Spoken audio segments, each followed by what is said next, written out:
The Water Ghost and Others. To Francis Sedgwick Bangs. The Water Ghost of Harrowby Hall, the Spectre Cook of Bangletop, the Speck on the Lens, a Midnight Visitor, a Quicksilver Cassandra, the Ghost Club, a Psychical Prank, the Literary Remains of Thomas Bragdon. The Water Ghost of Harrowby Hall. The trouble with Harrowby Hall was that it was haunted, and what was worse, the ghost did not content itself with merely appearing at the bedside of the afflicted person who saw it, but persisted in remaining there for one mortal hour before it would disappear. It never appeared except on Christmas Eve, and then as the clock was striking 12, in which respect alone was it lacking in that originality which in these days is a sine qua non of success in spectral life. The owners of Harrowby Hall had done their utmost to rid themselves of the damp and dewy lady who rose up out of the best bedroom floor at midnight, but without avail.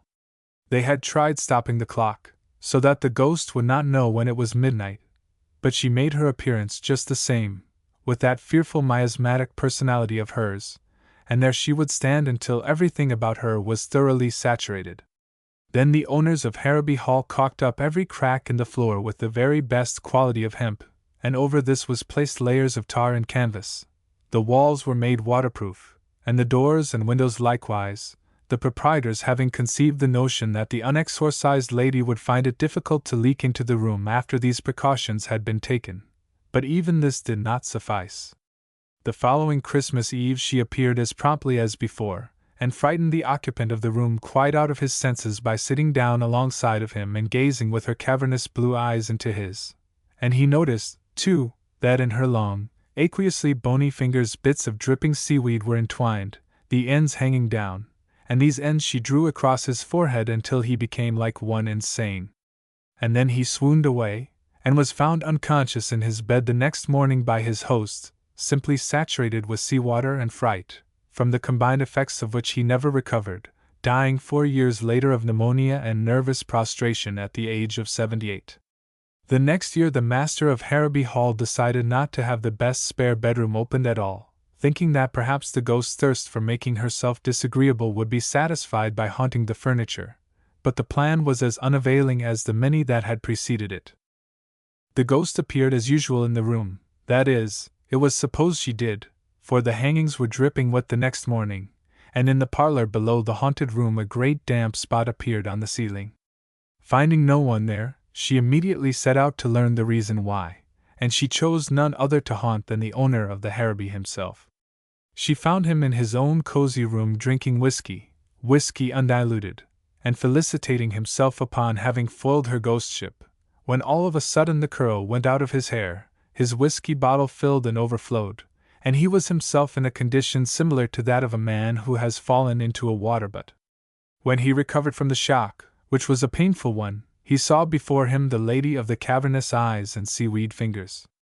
The sight was so unexpected and so terrifying that he fainted, but immediately came to, because of the vast amount of water in his hair, which, trickling down over his face, restored his consciousness.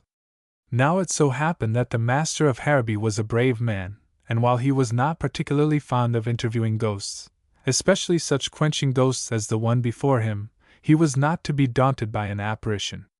He had paid the lady the compliment of fainting from the effects of his first surprise, and now that he had come to he intended to find out a few things he felt he had a right to know. He would have liked to put on a dry suit of clothes first, but the apparition declined to leave him for an instant until her hour was up, and he was forced to deny himself that pleasure. Every time he would move she would follow him, with the result that everything she came in contact with got a ducking. In an effort to warm himself up he approached the fire, an unfortunate move as it turned out, because it brought the ghost directly over the fire, which immediately was extinguished.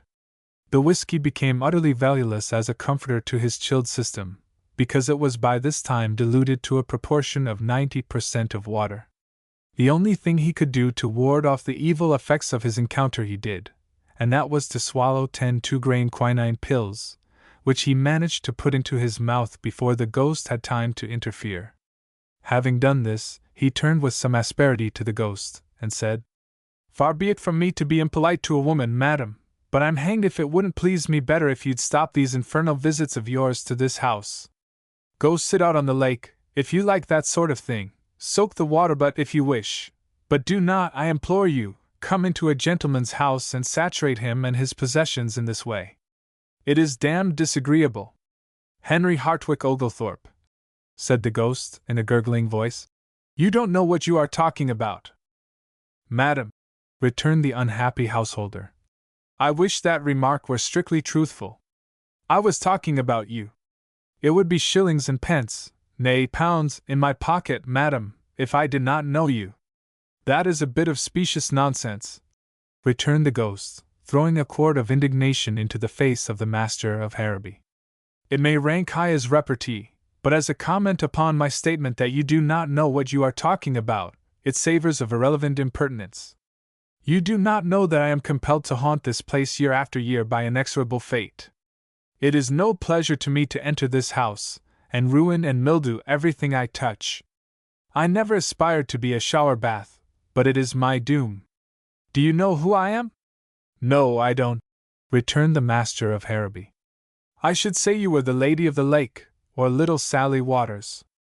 You are a witty man for your years, said the ghost. Well, my humor is drier than yours ever will be, returned the master. No doubt. I'm never dry. I am the water ghost of Harrowby Hall, and dryness is a quality entirely beyond my wildest hope. I have been the incumbent of this highly unpleasant office for 200 years tonight. How the deuce did you ever come to get elected? Asked the master. Through a suicide, replied the spectre. I am the ghost of that fair maiden whose picture hangs over the mantelpiece in the drawing-room. I should have been your great-great-great-great-great-aunt if I had lived, Henry Hartwick Oglethorpe, for I was the own sister of your great-great-great-great-grandfather. But what induced you to get this house into such a predicament? I was not to blame, sir, returned the lady. It was my father's fault. He it was who built Harrowby Hall, and the haunted chamber was to have been mine. My father had it furnished in pink and yellow, knowing well that blue and gray formed the only combination of color I could tolerate. He did it merely to spite me, and with what I deem a proper spirit, I declined to live in the room, whereupon my father said I could live there or on the lawn, he didn't care which. That night I ran from the house and jumped over the cliff into the sea. That was rash, said the master of Harrowby. So I've heard, returned the ghost. If I had known what the consequences were to be, I should not have jumped, but I really never realized what I was doing until after I was drowned. I had been drowned a week when a sea nymph came to me and informed me that I was to be one of her followers forever afterwards, adding that it should be my doom to haunt Harrowby Hall for 1 hour every Christmas Eve throughout the rest of eternity. I was to haunt that room on such Christmas Eves as I found it inhabited, and if it should turn out not to be inhabited, I was and am to spend the allotted hour with the head of the house. I'll sell the place. That you cannot do, for it is also required of me that I shall appear as the deeds are to be delivered to any purchaser, and divulge to him the awful secret of the house. Do you mean to tell me that on every Christmas Eve that I don't happen to have somebody in that guest chamber, you are going to haunt me wherever I may be, ruining my whiskey, taking all the curl out of my hair, extinguishing my fire, and soaking me through to the skin? Demanded the master. You have stated the case, Oglethorpe. And what is more, said the water ghost, it doesn't make the slightest difference where you are. If I find that room empty, wherever you may be, I shall douse you with my spectral prez. Here the clock struck 1, and immediately the apparition faded away. It was perhaps more of a trickle than a fade, but as a disappearance it was complete. By St. George and his dragon! Ejaculated the master of Harrowby, wringing his hands. It is guineas to hot cross buns that next Christmas there's an occupant of the spare room, or I spend the night in a bathtub. But the master of Harrowby would have lost his wager had there been any one there to take him up, for when Christmas Eve came again he was in his grave, never having recovered from the cold contracted that awful night. Harrowby Hall was closed, and the heir to the estate was in London, where to him in his chambers came the same experience that his father had gone through, saving only that, being younger and stronger, he survived the shock. Everything in his rooms was ruined, his clocks were rusted in the works, a fine collection of watercolor drawings was entirely obliterated by the onslaught of the water ghost, and what was worse, the apartments below his were drenched with the water soaking through the floors, a damage for which he was compelled to pay, and which resulted in his being requested by his landlady to vacate the premises immediately. The story of the visitation inflicted upon his family had gone abroad, and no one could be got to invite him out to any functions save afternoon teas and receptions.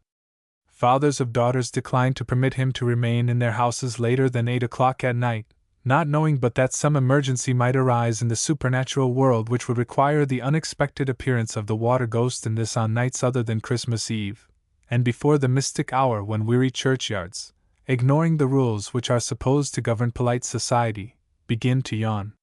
Nor would the maids themselves have aught to do with him, fearing the destruction by the sudden incursion of aqueous femininity of the costumes which they held most dear.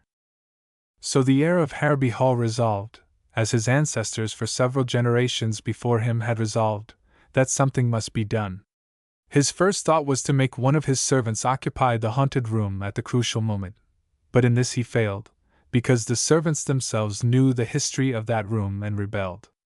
None of his friends would consent to sacrifice their personal comfort to his, nor was there to be found in all England a man so poor as to be willing to occupy the doomed chamber on Christmas Eve for pay.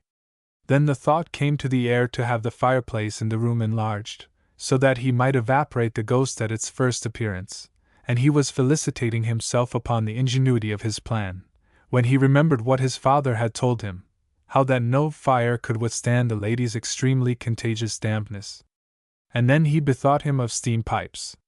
These, he remembered, could lie hundreds of feet deep in water, and still retain sufficient heat to drive the water away in vapor, and as a result of this thought the haunted room was heated by steam to a withering degree, and the heir for 6 months attended daily the Turkish baths, so that when Christmas Eve came he could himself withstand the awful temperature of the room. The scheme was only partially successful. The water ghost appeared at the specified time, and found the heir of Harrowby prepared, but hot as the room was, it shortened her visit by no more than 5 minutes in the hour, during which time the nervous system of the young master was well nigh shattered, and the room itself was cracked and warped to an extent which required the outlay of a large sum of money to remedy. And worse than this, as the last drop of the water ghost was slowly sizzling itself out on the floor, she whispered to her would-be conqueror that his scheme would avail him nothing, because there was still water in great plenty where she came from, and that next year would find her rehabilitated and as exasperatingly saturating as ever. It was then that the natural action of the mind, in going from one extreme to the other, suggested to the ingenious heir of Harrowby the means by which the water ghost was ultimately conquered, and happiness once more came within the grasp of the house of Oglethorpe. The heir provided himself with a warm suit of fur underclothing. Donning this with the furry side in, he placed over it a rubber garment, tight-fitting, which he wore just as a woman wears a jersey. On top of this he placed another set of underclothing, this suit made of wool, and over this was a second rubber garment like the first. Upon his head he placed a light and comfortable diving helmet, and so clad, on the following Christmas Eve he awaited the coming of his tormentor. It was a bitterly cold night that brought to a close this 24th day of December. The air outside was still, but the temperature was below zero. Within all was quiet, the servants of Harrowby Hall awaiting with beating hearts the outcome of their master's campaign against his supernatural visitor. The master himself was lying on the bed in the haunted room, clad as has already been indicated, and then the clock clanged out the hour of 12. There was a sudden banging of doors, a blast of cold air swept through the halls, the door leading into the haunted chamber flew open, a splash was heard, and the water ghost was seen standing at the side of the heir of Harrowby, from whose outer dress there streamed rivulets of water, but whose own person deep down under the various garments he wore was as dry and as warm as he could have wished. "Ha!" said the young master of Harrowby. "I'm glad to see you. You are the most original man I've met, if that is true," returned the ghost. "May I ask where did you get that hat?" "Certainly, madam," returned the master courteously. "It is a little portable observatory I had made for just such emergencies as this. But tell me, is it true that you are doomed to follow me about for one mortal hour, to stand where I stand, to sit where I sit?" "That is my delectable fate," returned the lady. "We'll go out on the lake," said the master, starting up. You can't get rid of me that way, returned the ghost. The water won't swallow me up. In fact, it will just add to my present bulk. Nevertheless, said the master firmly, we will go out on the lake. But, my dear sir, returned the ghost, with a pale reluctance, it is fearfully cold out there. You will be frozen hard before you've been out 10 minutes. Oh no, I'll not, replied the master. I am very warmly dressed. Come! This last in a tone of command that made the ghost ripple. And they started. They had not gone far before the water ghost showed signs of distress. You walk too slowly, she said. I am nearly frozen. My knees are so stiff now I can hardly move. I beseech you to accelerate your step. I should like to oblige a lady, returned the master courteously. But my clothes are rather heavy, and 100 yards an hour is about my speed. Indeed, I think we would better sit down here on this snowdrift, and talk matters over. Do not do so, I beg, cried the ghost. Let me move on. I feel myself growing rigid as it is. If we stop here, I shall be frozen stiff. That, madam, said the master slowly, and seating himself on an ice cake. That is why I have brought you here. We have been on this spot just 10 minutes, we have 50 more. Take your time about it, madam, but freeze, that is all I ask of you.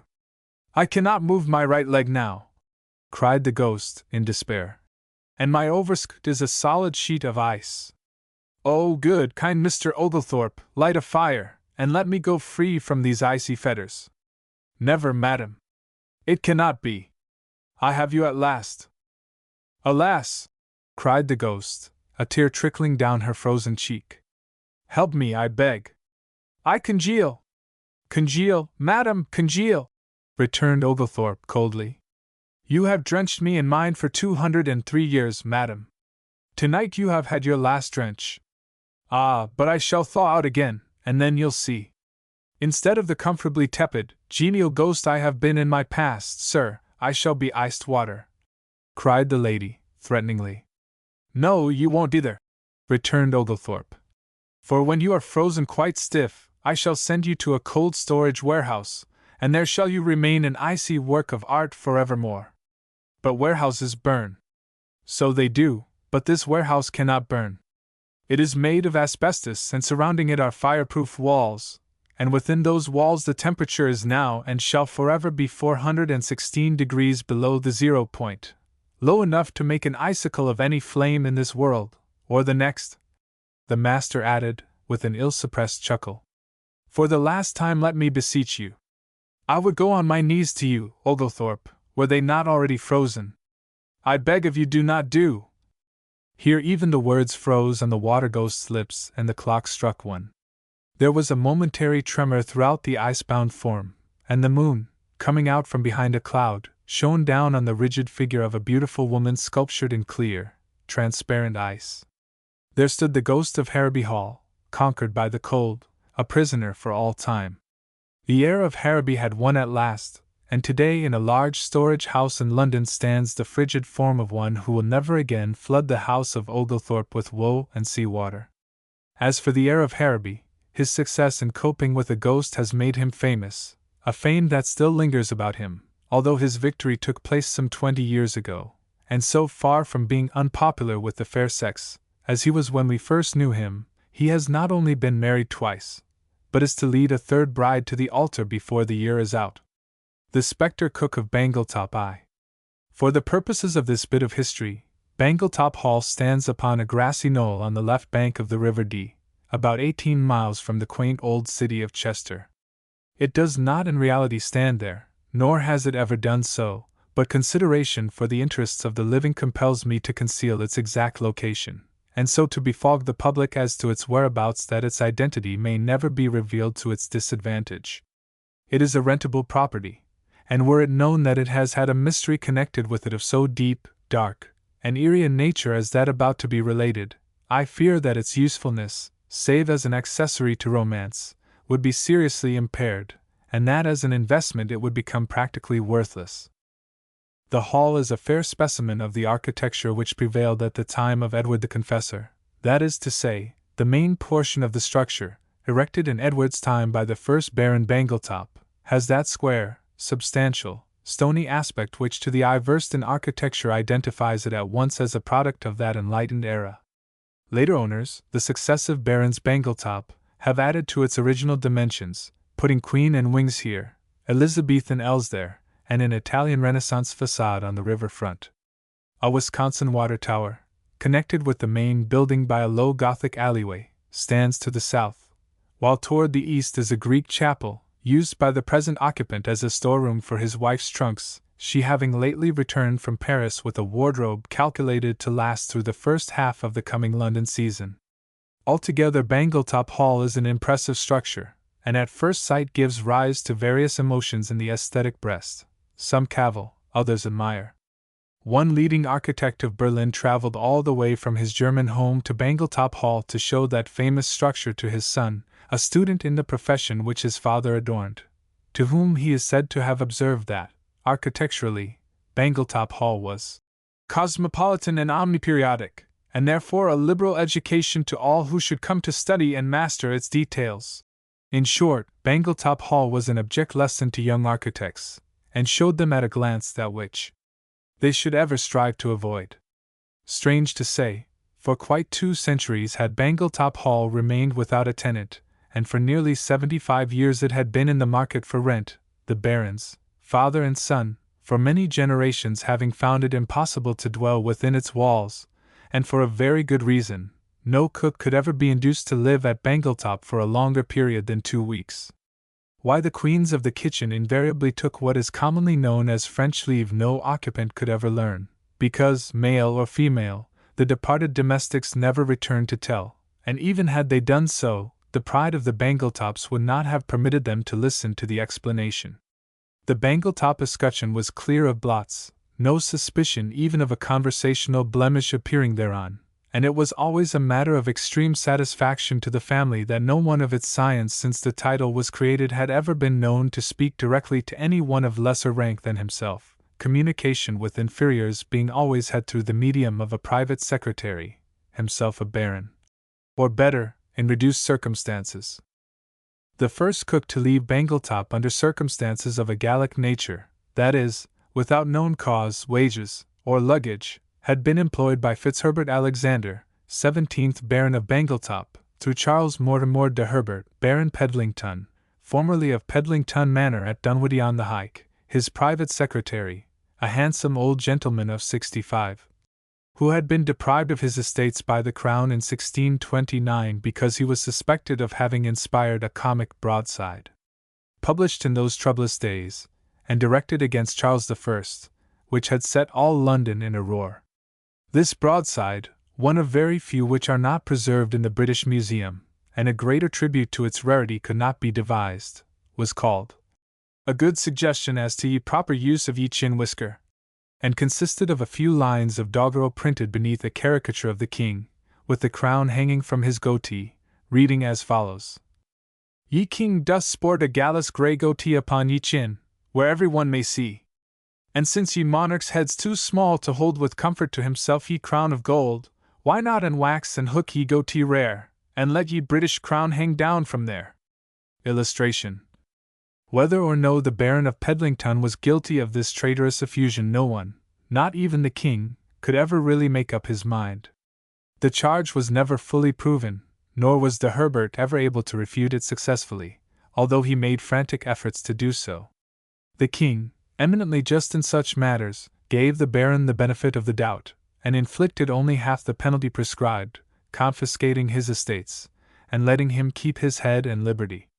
De Herbert's family begged the crown to reverse the sentence, permitting them to keep the estates, the king taking their uncle's head in lieu thereof, he being unmarried and having no children who would mourn his loss. But Charles was poor rather than vindictive at this period, and preferring to adopt the other course, turned a deaf ear to the petitioners. This was probably one of the earliest factors in the decadence of literature as a pastime for men of high station. De Herbert would have starved had it not been for his old friend Baron Bangletop, who offered him the post of private secretary, lately made vacant by the death of the Duke of Algeria, who had been the incumbent of that office for 10 years, and in a short time the Baron of Pedlington was in full charge of the domestic arrangements of his friend. It was far from easy, the work that devolved upon him. He was a proud, haughty man, used to luxury of every sort, to whom contact with those who serve was truly distasteful, to whom the necessity of himself serving was most galling, but he had the manliness to face the hardships fate had put upon him, particularly when he realized that Baron Bangletop's attitude towards servants was such that he could with impunity impose on the latter 7 indignities for every one that was imposed on him. Misery loves company, particularly when she is herself the hostess, and can give generously of her stores to others. Desiring to retrieve his fallen fortunes, the Baron of Pedlington offered large salaries to those whom he employed to serve in the Bangletop menage, and on payday, through an ingenious system of fines, managed to retain almost 75% of the funds for his own use. Of this Baron Bangletop, of course, could know nothing. He was aware that under de Herbert the running expenses of his household were nearly twice what they had been under the dusky Duke of Algeria, but he also observed that repairs to the property, for which the late Duke had annually paid out several thousands of pounds sterling, with very little to show for it, now cost him as many hundreds with no fewer tangible results. So he winked his eye, the only unaristocratic habit he had, by the way, and said nothing. The revenue was large enough, he had been known to say, to support himself and all his relatives in state, with enough left over to satisfy even Ali Baba and the 40 thieves. Had he foreseen the results of his complacency in financial matters, I doubt if he would have persisted therein. For some 10 years under de Herbert's management everything went smoothly and expensively for the Bangletop Hall people, and then there came a change. The Baron Bangletop rang for his breakfast one morning, and his breakfast was not. The cook had disappeared.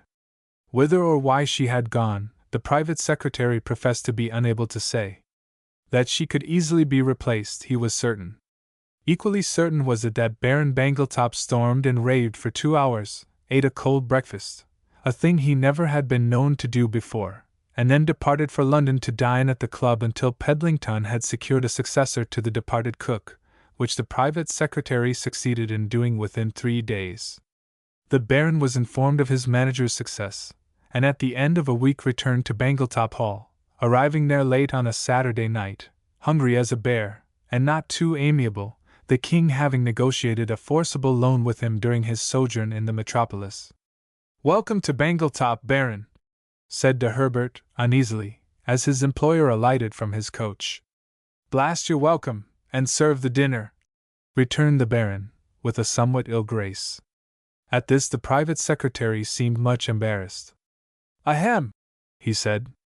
"I'll be very glad to have the dinner served, my dear Baron, but the fact is I have been unable to provide anything but canned lobster and apples." Illustration. "What, in the name of Chaucer, does this mean?" roared Bangletop, who was a great admirer of the father of English poetry, chiefly because, as he was wont to say, Chaucer showed that a bad speller could be a great man, which was a condition of affairs exactly suited to his mind, since in the science of orthography he was weak, like most of the aristocrats of his day. "I thought you sent me word you had a cook?" "Yes, Baron, I did, but the fact of the matter is, sir, she left us last night, or rather, early this morning." "Another one of your beautiful Parisian exits, I presume?" sneered the Baron, tapping the floor angrily with his toe. "Well, yes, somewhat so, only she got her money first." "Money!" shrieked the Baron. "Money! Why in Liverpool did she get her money? What did we owe her money for? Rent? No, Baron, for services. She cooked 3 dinners. Well, you'll pay the bill out of your perquisites, that's all. She's done no cooking for me, and she gets no pay from me. Why do you think she left?" "She said—" "Never mind what she said, sir," cried Bangletop, cutting de Herbert short. "When I am interested in the table talk of cooks, I'll let you know. What I wish to hear is what do you think was the cause of her leaving?" "I have no opinion on the subject," replied the private secretary, with becoming dignity. "I only know that at 4 o'clock this morning she knocked at my door, and demanded her wages for 4 days, and vowed she'd stay no longer in the house." And why, pray, did you not inform me of the fact, instead of having me travel away down here from London? Queried Bangletop. You forget, Baron, replied de Herbert, with a deprecatory gesture. You forget that there is no system of telegraphy by which you could be reached. I may be poor, sir, but I'm just as much of a baron as you are, and I will take the liberty of saying right here, in what would be the shadow of your beard, if you had one, sir, that a man who insists on receiving cable messages when no such things exist is rather rushing business. Pardon my haste, Pedlington, old chap, returned the Baron, softening. You are quite right. My desire was unreasonable, but I swear to you, by all my ancestral Bangletops, that I am hungry as a pit full of bears, and if there's one thing I can't eat, it is lobster and apples. Can't you scare up a snack of bread and cheese and a little cold larded fillet? If you'll supply the fillet, I'll provide the cold. At this sally the Baron of Pedlington laughed, and the quarrel was over. But none the less the master of Bangletop went to bed hungry, nor could he do any better in the morning at breakfast time. The butler had not been trained to cook, and the coachman's art had once been tried on a boiled egg, which no one had been able to open, much less eat, and as it was the parlour-maid's Sunday off, there was absolutely no one in the house who could prepare a meal. The Baron of Bangletop had a sort of sneaking notion that if there were nobody around he could have managed the spit or gridiron himself, but of course, in view of his position, he could not make the attempt. And so he once more returned to London, and vowed never to set his foot within the walls of Bangletop Hall again until his ancestral home was provided with a cook, copper-fastened and riveted to her position. And Bangletop Hall from that time was as a place deserted. The Baron never returned, because he could not return without violating his oath, for de Herbert was not able to obtain a cook for the Bangletop cuisine who would stay, nor was any one able to discover why. Cook after cook came, stayed a day, a week, and one or two held on for 2 weeks, but never longer. Their course was invariably the same: they would leave without notice, nor could any inducement be offered which would persuade them to remain. The Baron of Pedlington became, first round-shouldered, then deaf, and then insane in his search for a permanent cook, landing finally in an asylum, where he died, for years after the demise of his employer in London, of softening of the brain. His last words were, "Why did you leave your last place?" Illustration. And so time went on.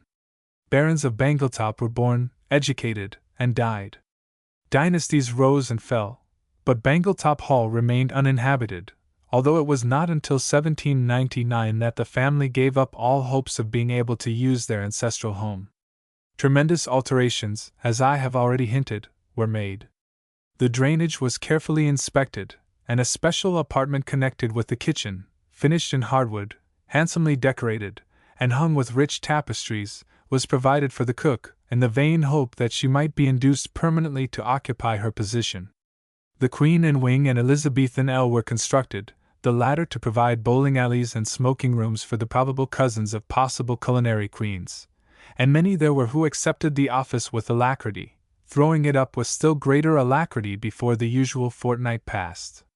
Then the Bangletops saw clearly that it was impossible for them to live there, and moving away, the house was announced to be for rent, with all modern improvements, conveniently located, spacious grounds, especially adapted to the use of those who do their own cooking.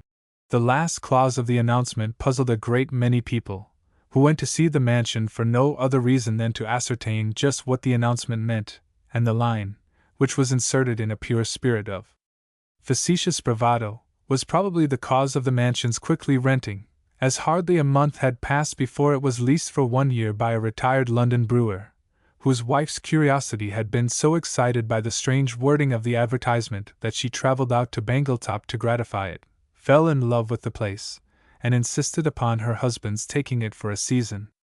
The luck of the brewer and his wife was no better than that of the Bangletops.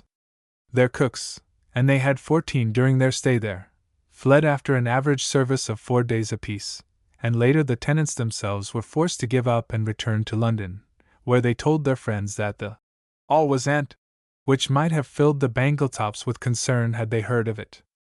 They did not hear of it, however, for they and their friends did not know the brewer and the brewer's friends, and as for complaining to the Bangletop agent in the matter, the worthy beer maker thought he would better not do that, because he had hopes of being knighted some day, and he did not wish to antagonize so illustrious a family as the Bangletops by running down their famous hall.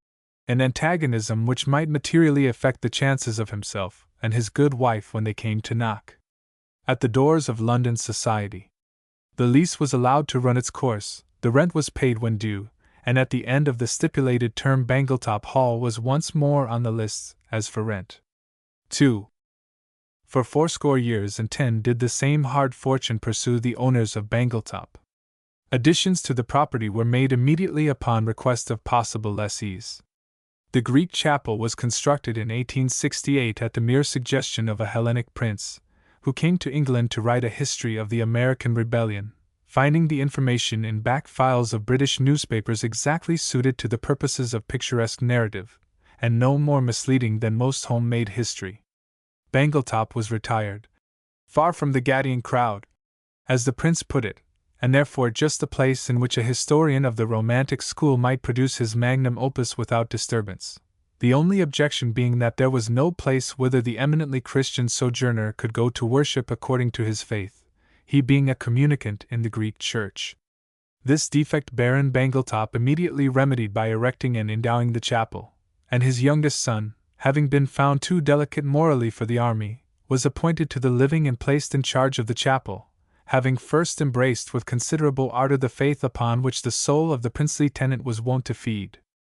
All of these improvements, chapel, priest, the latter's change of faith, and all, the Bangletop agent put at the exceedingly low sum of 42 guineas per annum and board for the priest, an offer which the prince at once accepted, stipulating, however, that the lease should be terminable at any time he or his landlord should see fit. Against this the agent fought nobly, but without avail. The prince had heard rumors about the cooks of Bangletop, and he was wary. Finally the stipulation was accepted by the baron, with what result the reader need hardly be told. The prince stayed 2 weeks, listened to one sermon in classic university Greek by the youthful Bangletop, was deserted by his cook, and moved away. After the departure of the prince the estate was neglected for nearly 22 years, the owner having made up his mind that the case was hopeless.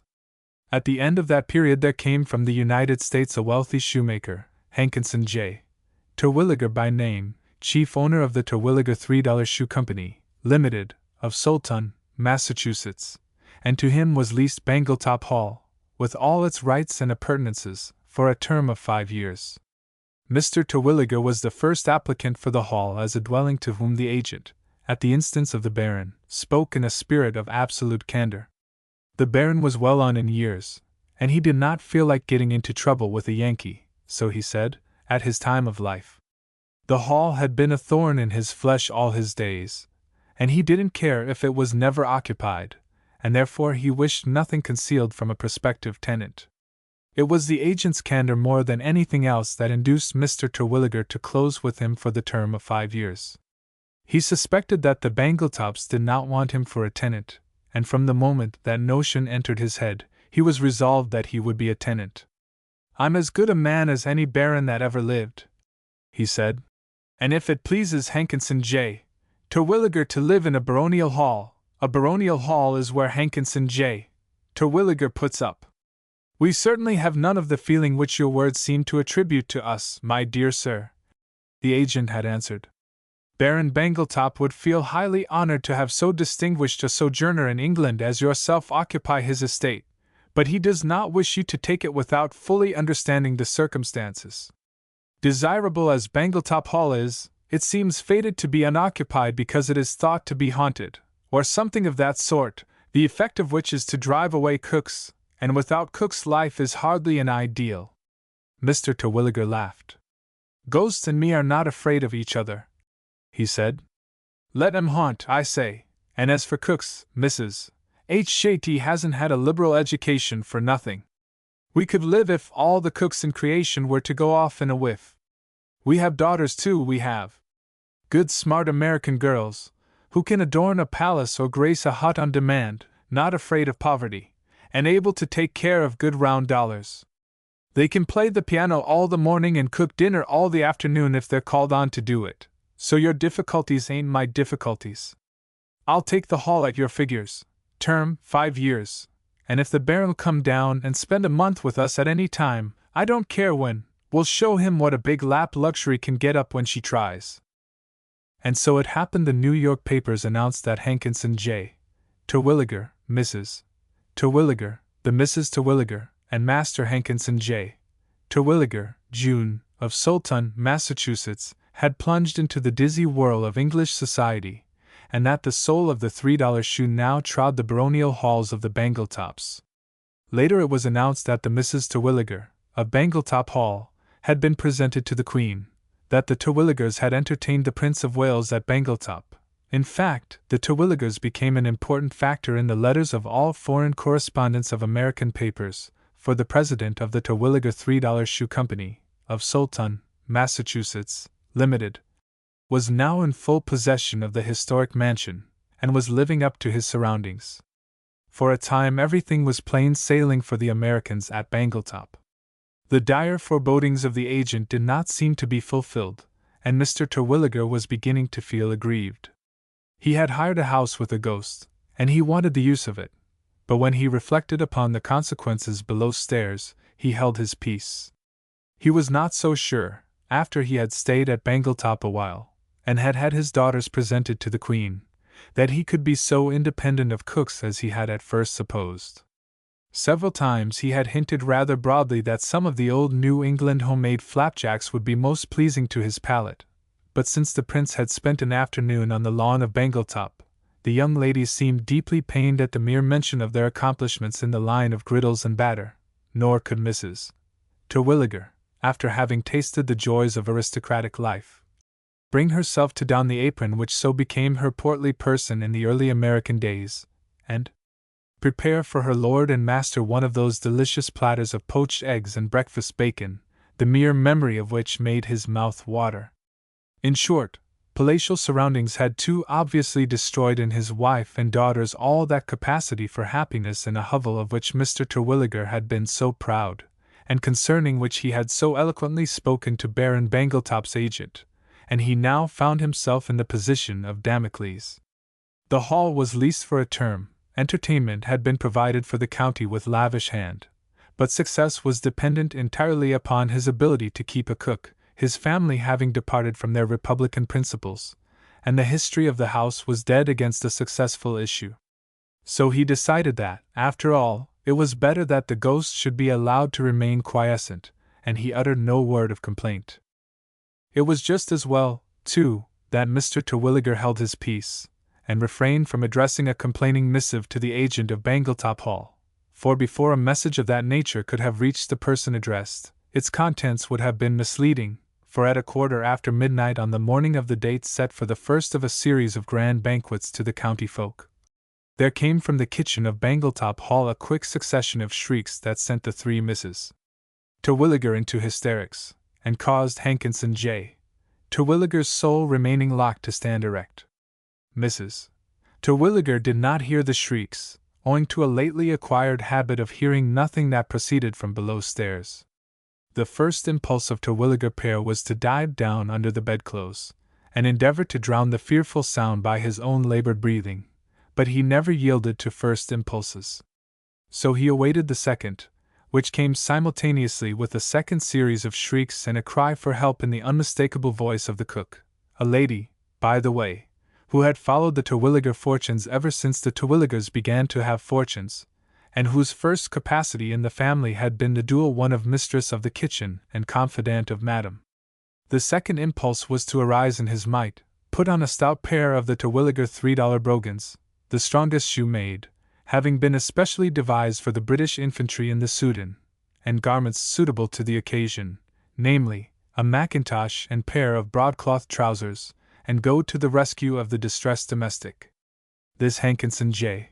Terwilliger at once proceeded to do, arming himself with a pair of horse pistols, murmuring on the way below a soft prayer, the only one he knew, and which, with singular inappropriateness on this occasion, began with the words, "Now I lay me down to sleep." "What's the matter, Judson?" queried Mrs. Terwilliger, drowsily, as she opened her eyes and saw her husband preparing for the fray. She no longer called him Hankinson, not because she did not think it a good name, nor was it less euphonious to her ear than Judson, but Judson was Mr. Terwilliger's middle name, and middle names were quite the thing, she had observed, in the best circles. It was doubtless due to this discovery that her visiting cards had been engraved to read Mrs. H. Judson Terwilliger, the hyphen presumably being a typographical error, for which the engraver was responsible. Illustration. Matter enough, growled Hankinson. I have reason to believe that jackass of a ghost is on duty tonight. At the word ghost a pseudo-aristocratic shriek pervaded the atmosphere, and Mrs. Terwilliger, forgetting her social position for a moment, groaned, "Oh, Hank!" and swooned away. And then the president of the Terwilliger $3 Shoe Company of Soulton, Massachusetts, Limited, descended to the kitchen. Across the sill of the kitchen door lay the culinary treasure whose lobster croquettes the Prince of Wales had likened unto a dream of Lucullus. Within the kitchen were signs of disorder. Chairs were upset, the table was lying flat on its back, with its 4 legs held rigidly up in the air. The kitchen library, consisting of a copy of Marie Antoinette's Dream Book, a yellow-covered novel bearing the title Little Lucy, or The Kitchen Maid Who Became a Marchioness, and 60 soups, by one who knows, lay strewn about the room, the dream book sadly torn, and little Lucy disfigured forever with batter. Even to the unpracticed eye it was evident that something had happened, and Mr. Terwilliger felt a cold chill mounting his spine 3 sections at a time.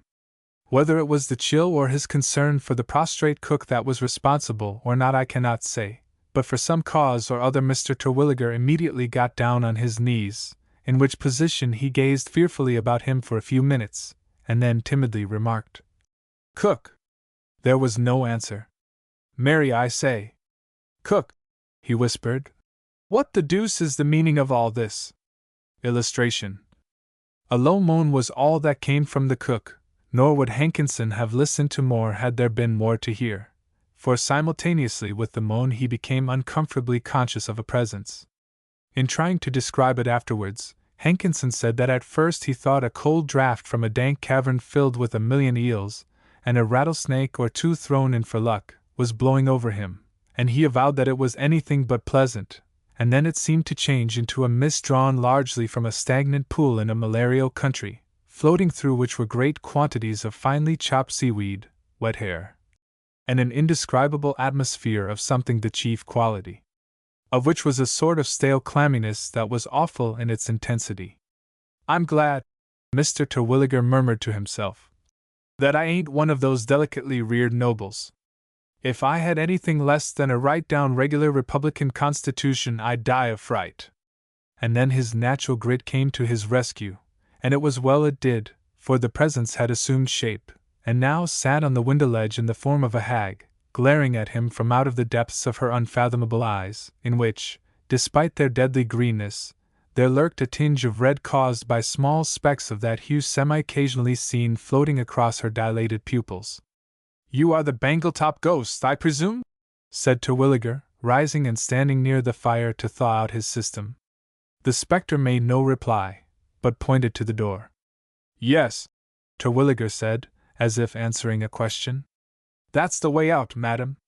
It's a beautiful exit, too. Just try it."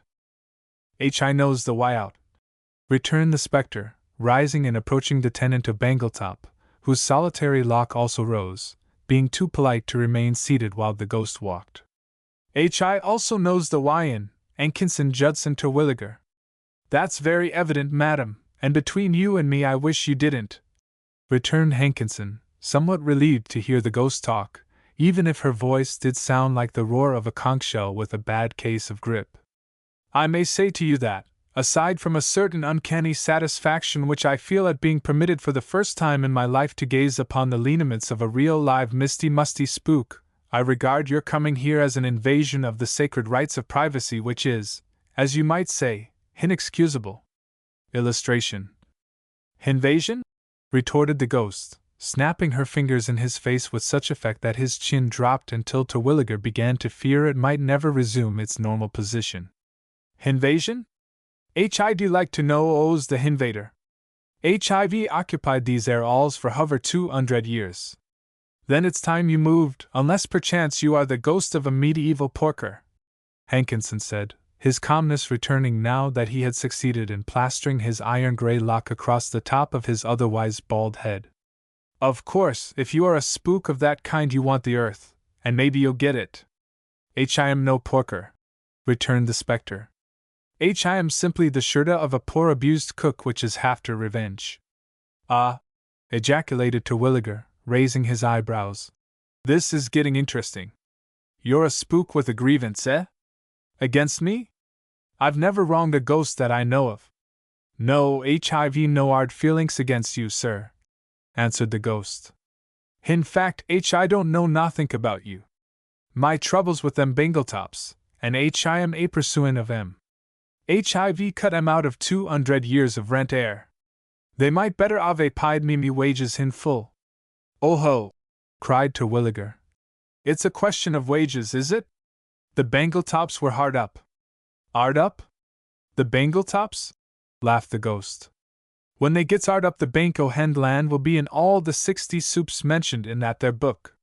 You seem to be up in the vernacular, returned Terwilliger, with a smile. I'll bet you are an old fraud of a modern ghost. Here he discharged all 6 chambers of his pistol into the body of the spectre. No takers, retorted the ghost, as the bullets whistled through her chest and struck deep into the wall on the other side of the kitchen. That's a noisy gun you've got, but you can't ly a ghost with cold lead any more than you can ly a cornerstone with a chicken. I am air to stay until I gets me wages. Illustration. What was the amount of your wages due at the time of your discharge? Asked Hankinson. I was gettin' £10 a month, returned the spectre. Gee Whittaker! Cried Terwilliger. You must have been an all-fired fine cook. I was, assented the ghost, with a proud smile. I cooked a boar's eady for His Royal Highness King Charles when he visited Bangletop all as which was the finest he ever tasted, so he said, Handy ave knighted me on the spot homely me sex wasn't suited to the title. You can't make a knight out of a woman, says the king, but give her my compliments, and tell her, monarch says as how she's a cook as is too good for her station. That was very nice, said Terwilliger. No one could have desired a higher recommendation than that. My words hexactly when the Baron's private secretary told me 2 dis later as how the Baron's hegs wasn't done proper, said the ghost. I says to him, says I, the Baron's hegs be blowed. My monarch's opinion is worth 2 of any 10 Baronses live in, and Mr. Bangletop, I always called him Mr. when he was ugly, can get his hegs cooked elsewhere if he don't like the WYHI boils em. And what do you suppose the secretary said then? I give it up, replied Terwilliger. What? He said as how HI had the big EAD? How disgusting of him, murmured Terwilliger. That was simply low. And then he accused me of being impudent. No! He did, and then he discharged me without me wages. Of course HI wouldn't stay after that, but HI says to him, if I don't get me PY, HI lent this place from the DY of me death, and he says, and I. And you have kept your word. HI ave that. HIV made it OT4M too. Well now look here, said Terwilliger. I'll tell you what I'll do. I'll pay you your wages if you'll go back to Spookland and mind your own business. £10 isn't much when $3 shoes cost 15 cents a pair and sell like hot waffles. Is it a bargain? HI was sent off with 3 months' money owing me, said the ghost. Well, call it £30 then, replied Terwilliger. With interest, compound interest at 6%, for 230 years, said the ghost. Phew, whistled Terwilliger. Have you any idea how much money that is? Certainly, replied the ghost. It's just £63,609,609 6 shillings 4 and a half pence. When HI gets that, HI flies, until I gets it HI stis and I ants. Say, said Terwilliger, haven't you been chumming with an Italian ghost named Shylock over on the other shore? Shylock, said the ghost. No, HIV never heard the name. Perhaps he's stoppin' at the Hother place. Very likely, said Terwilliger. He is an eminent saint alongside of you. But I say now, Mrs. Spook, or whatever your name is, this is rubbing it in, to try to collect as much money as that, particularly from me, who wasn't to blame in any way, and on whom you haven't the spook of a claim. I am very sorry for you, Mr. Terwilliger, said the ghost. But my vow must be kept sacred. But why don't you come down on the Bangletops up in London, and squeeze it out of them? I can't. I am bound to ant this all, and that's all there is about it. I can't find a better wi to ly than Bangletops low than by addition of their income, and the rent of this all is the homely bit of income within my reach. But I've leased the place for 5 years, said Terwilliger in despair, and I've paid the rent in advance.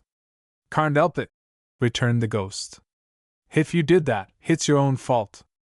I wouldn't have done it, except to advertise my shoe business, said Terwilliger ruefully. The items in the papers at home that arise from my occupancy of this house, together with the social cinch it gives me, are worth the money, but I'm hanged if it's worth my while to pay back salaries to every grasping apparition that chooses to rise up out of the moat and dip his or her clammy hand into my surplus.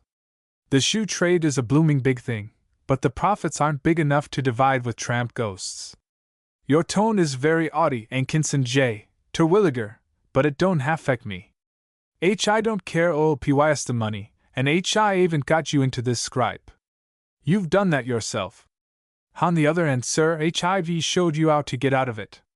Well, perhaps you're right, returned Hankinson. I can't say I blame you for not perjuring yourself, particularly since you've been dead long enough to have discovered what the probable consequences would be. But I do wish there was some other way out of it. I couldn't pay you all that money without losing a controlling interest in the shoe company, and that's hardly worth my while, now is it? No, Mr. Terwilliger, it is not. I have a scheme, said Hankinson, after a moment or two of deep thought. Why don't you go back to the spirit world and expose the Bangletops there? They have spooks, haven't they? Yes, replied the ghost sadly. But the spirit world is as bad as this air. The spook of a cook can't reach the spook of a baron there any more than a scullery maid can reach a Marcus air. I tried that when the baron died and came over to the Hotha world, but he had his spook flunkies on and to tell me he was out drivin' with the ghost of William the Conqueror and the Shirda of Solomon. I knew he wasn't, but what could I do? It was a mean game of bluff, said Terwilliger. I suppose, though, if you were the shade of a duchess, you could simply knock Bangletops silly? Yes, and the Baron of Pedlington, too. He was the private secretary, as said I at the big EAD. Said Terwilliger, meditatively. Would you consent to retire from this haunting business of yours, and give me a receipt for that bill for wages, interest and all, if I had you made over into the spook of a duchess? Revenge is sweet, you know, and there are some revenges that are simply 1,000 times more balmy than riches.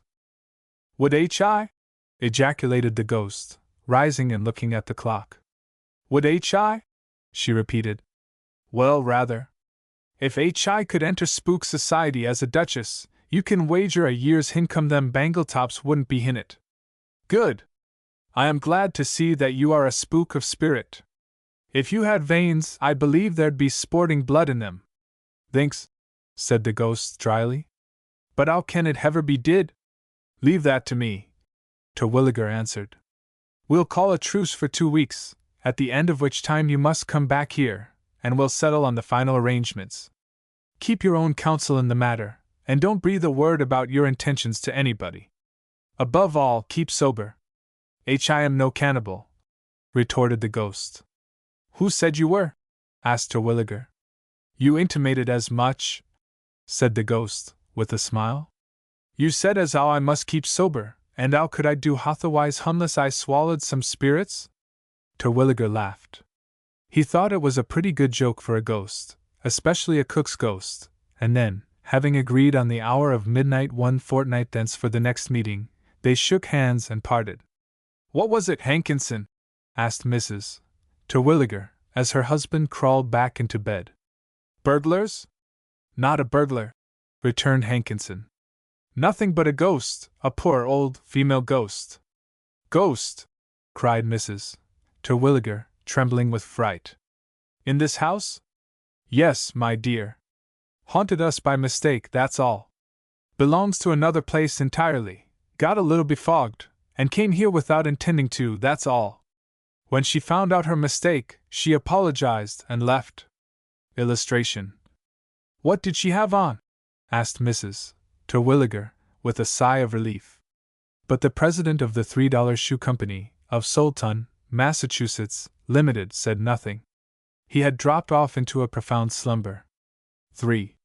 For the next 2 weeks Terwilliger lived in a state of preoccupation that worried his wife and daughters to a very considerable extent.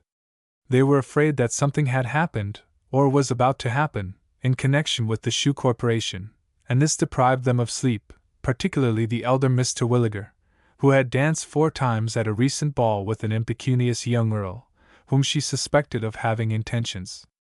Ariadne was in a state of grave apprehension, because she knew that much as the earl might love her, it would be difficult for them to marry on his income, which was literally too small to keep the roof over his head in decent repair. But it was not business troubles that occupied every sleeping and waking thought of Hankinson Judson Terwilliger. His mind was now set upon the hardest problem it had ever had to cope with, that problem being how to so ennoble the spectre cook of Bangletop that she might outrank the ancestors of his landlord in the other world, the shady world, he called it. The living cook had been induced to remain partly by threats and partly by promises of increased pay, the threats consisting largely of expressions of determination to leave her in England, thousands of miles from her home in Massachusetts, deserted and forlorn, the poor woman being insufficiently provided with funds to get back to America, and holding in her veins a strain of Celtic blood quite large enough to make the idea of remaining an outcast in England absolutely intolerable to her. At the end of 7 days Terwilliger was seemingly as far from the solution of his problem as ever, and at the grand fete given by himself and wife on the afternoon of the 7th day of his trial, to the Earl of Mugley, the one in whom Ariadne was interested, he seemed almost rude to his guests, which the latter overlooked, taking it for the American way of entertaining.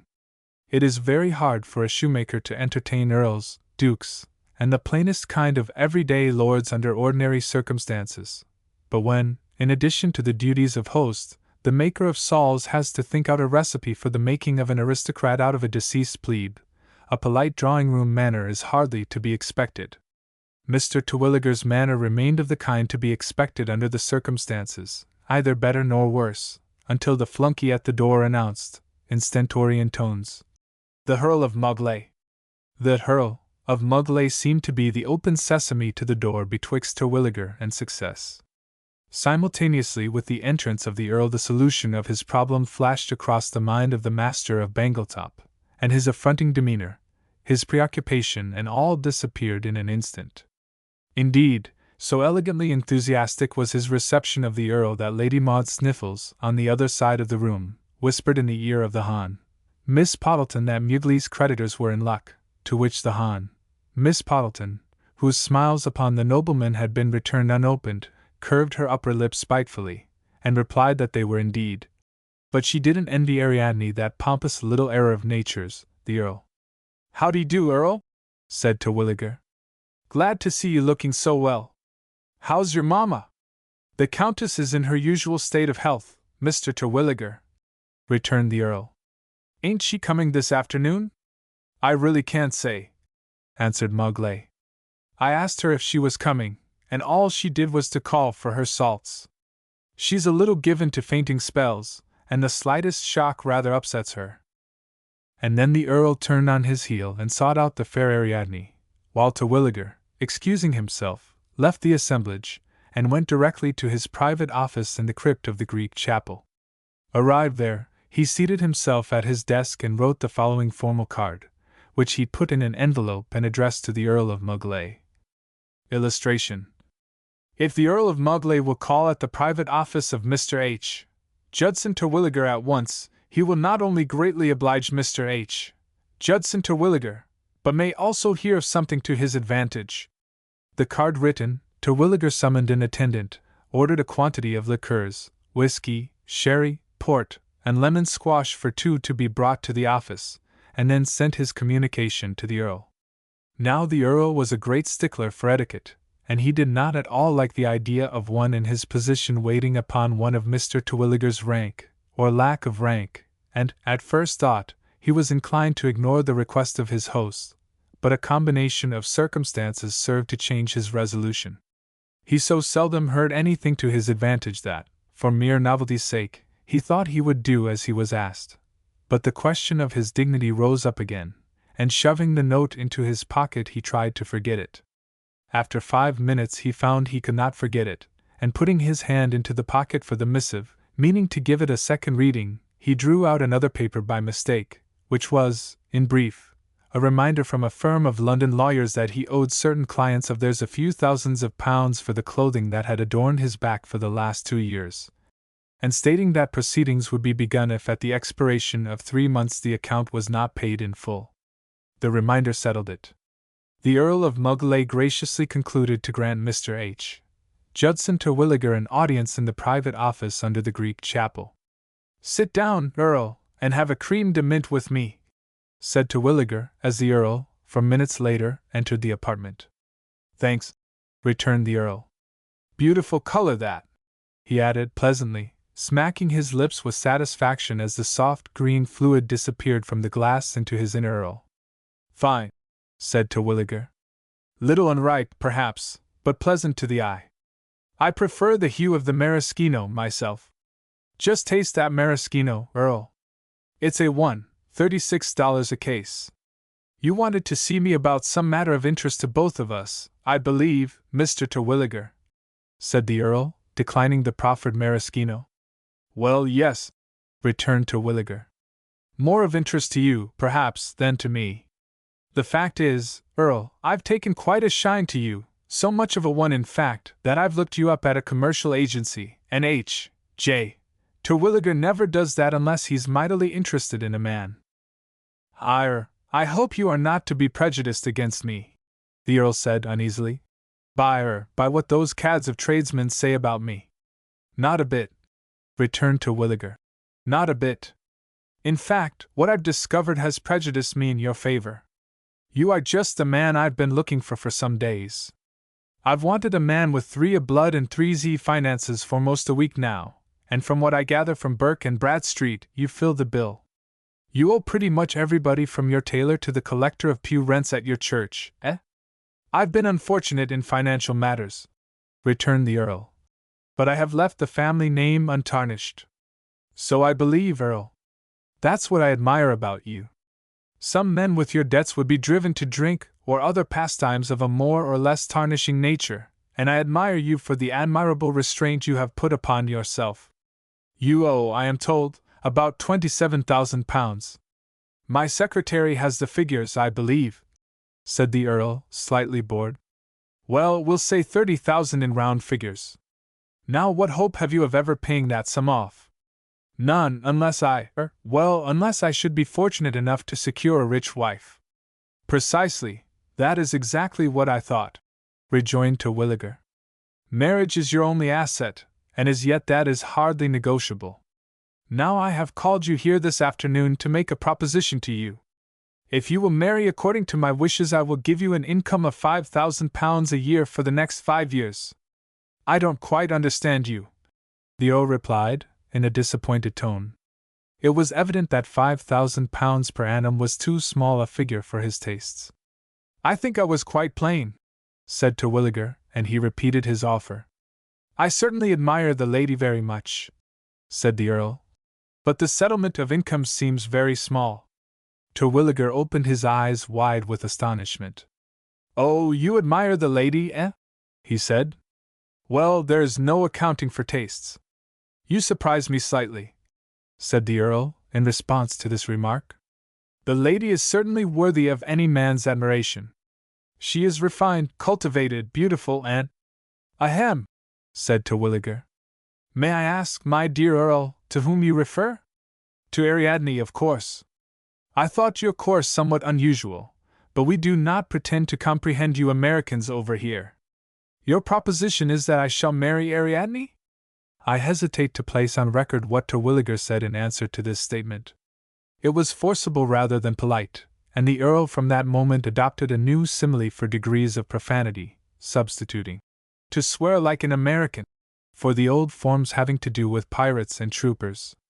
The string of expletives was about 5 minutes in length, at the end of which time Terwilliger managed to say, "No such proposition ever entered my mind. I want you to marry a cold, misty, musty spectre, nothing more or less, and I'll tell you why." And then he proceeded to tell the Earl of Muglay all that he knew of the history of Bangletop Hall, concluding with a narration of his experiences with the ghost cook. "My rent here," he said in conclusion, "is £5,000 per annum.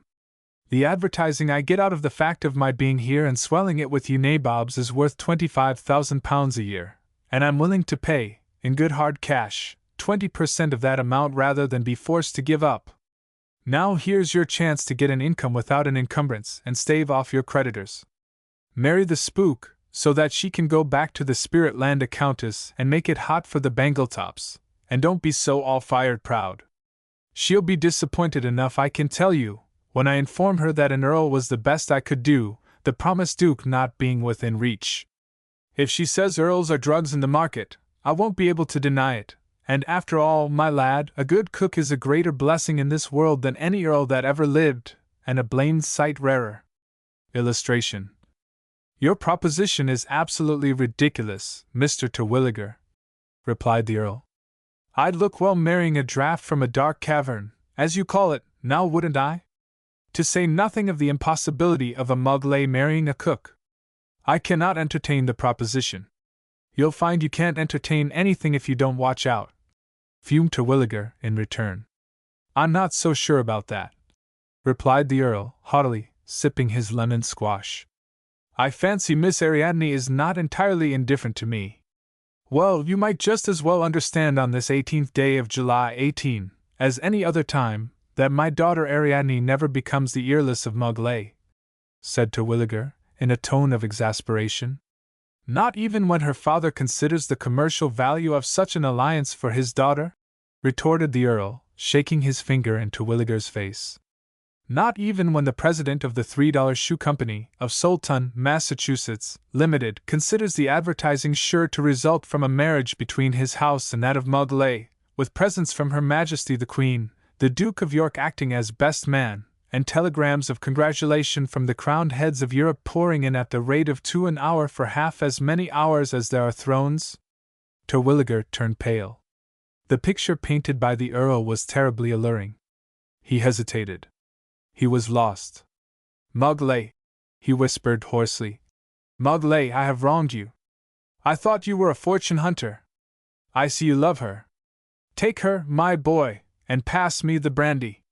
"Certainly, Mr. Terwilliger," replied the Earl affably. "And then, if you've no objection, you may pass it back, and I'll join you in a thimbleful myself." And then the two men drank each other's health in silence, which was prolonged for at least 5 minutes, during which time the Earl and his host both appeared to be immersed in deep thought. "Come," said Terwilliger at last. "Let us go back to the drawing-room, or they'll miss us, and by the way, you might speak of that little matter to Ariadne tonight. It'll help the fall trade to have the engagement announced." "I will, Mr. Terwilliger," returned the Earl, as they started to leave the room. "But I say, father-in-law elect," he whispered, catching Terwilliger's coat sleeve and drawing him back into the office for an instant. "You couldn't let me have £5 on account this evening, could you?" 2 minutes later Terwilliger and the Earl appeared in the drawing-room, the former looking haggard and worn, his eyes feverishly bright, and his manner betraying the presence of disturbing elements in his nerve centers, the latter smiling more affably than was consistent with his title, and jingling a number of gold coins in his pocket, which his intimate friend and old college chum, Lord Dufferton, on the other side of the room, marveled at greatly, for he knew well that upon the Earl's arrival at Bangletop Hall an hour before his pockets were as empty as a flunkey's head. 4. Terwilliger's time was almost up. The hour for his interview with the spectre cook of Bangletop was hardly 48 hours distant, and he was well nigh distracted. No solution of the problem seemed possible since the Earl had so peremptorily declined to fall in with his plan.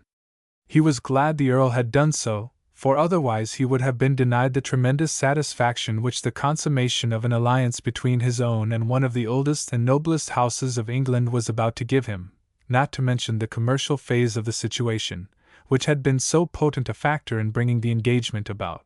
For Ariadne had said yes to the Earl that same night, and the betrothal was shortly to be announced. It would have been announced at once, only the Earl felt that he should break the news himself first to his mother, the Countess, an operation which he dreaded, and for which he believed some 8 or 10 weeks of time were necessary. "What is the matter, Judson?" Mrs. Terwilliger asked finally. Her husband was growing so careworn of aspect. "Nothing, my dear, nothing. But there is something, Judson, and as your wife I demand to know what it is. Perhaps I can help you." And then Mr. Terwilliger broke down, and told the whole story to Mrs.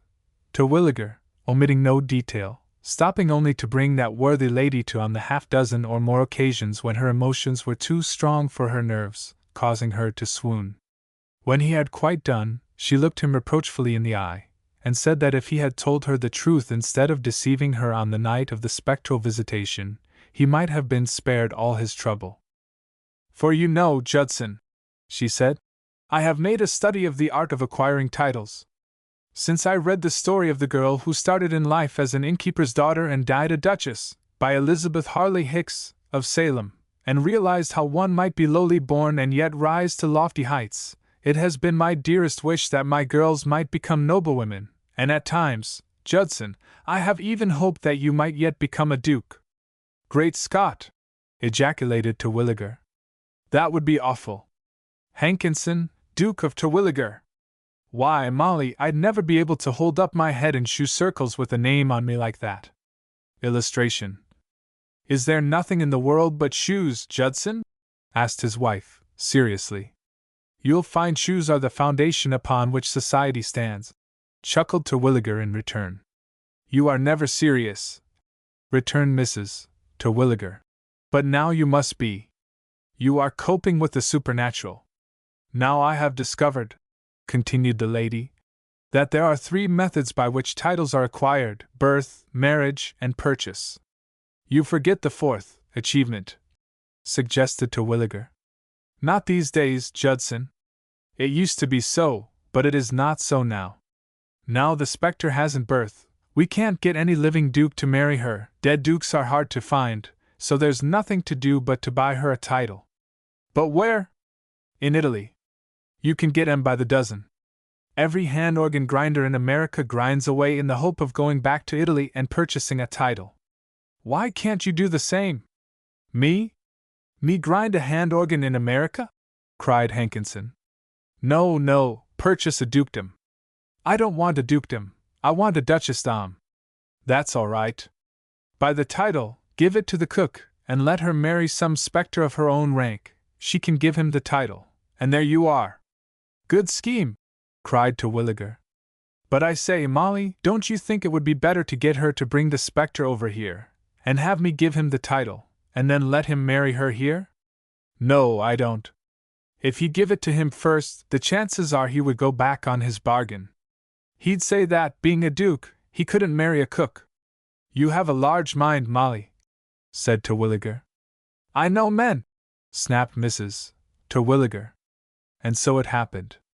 Hankinson Judson Terwilliger applied by wire to the authorities in Rome for all right, title, and interest in one dukedom, free from encumbrances, irrevocable, and duly witnessed by the proper dignitaries of the Italian government, and at the second interview with the spectre cook of Bangletop, he was able to show her a cablegram received from the Eternal City stating that the papers would be sent upon receipt of the applicant's check for 100 lire. "How much is that?" asked the ghost. 100 lire? returned Terwilliger, repeating the sum to gain time to think. He was himself surprised at the cheapness of the duchy, and he was afraid that if the ghost knew its real value she would decline to take it. 100 lire? Why, that's about $750,000, £150,000. They charge high for their titles," he added, blushing slightly. "Pretty high," returned the ghost. "But I can't be a duke, ye know, I'll I manage that." Hankinson explained his wife's scheme to the spectre. "That's elegant," said she. HIV loved a butler owed the Bangletops for nigh on to 200 years, but somehow or hother, he's kept shy o' me. This'll fix him. But I say, Mr. Terwilliger, his one o' them high Italian dukes as good as a Hengelish one.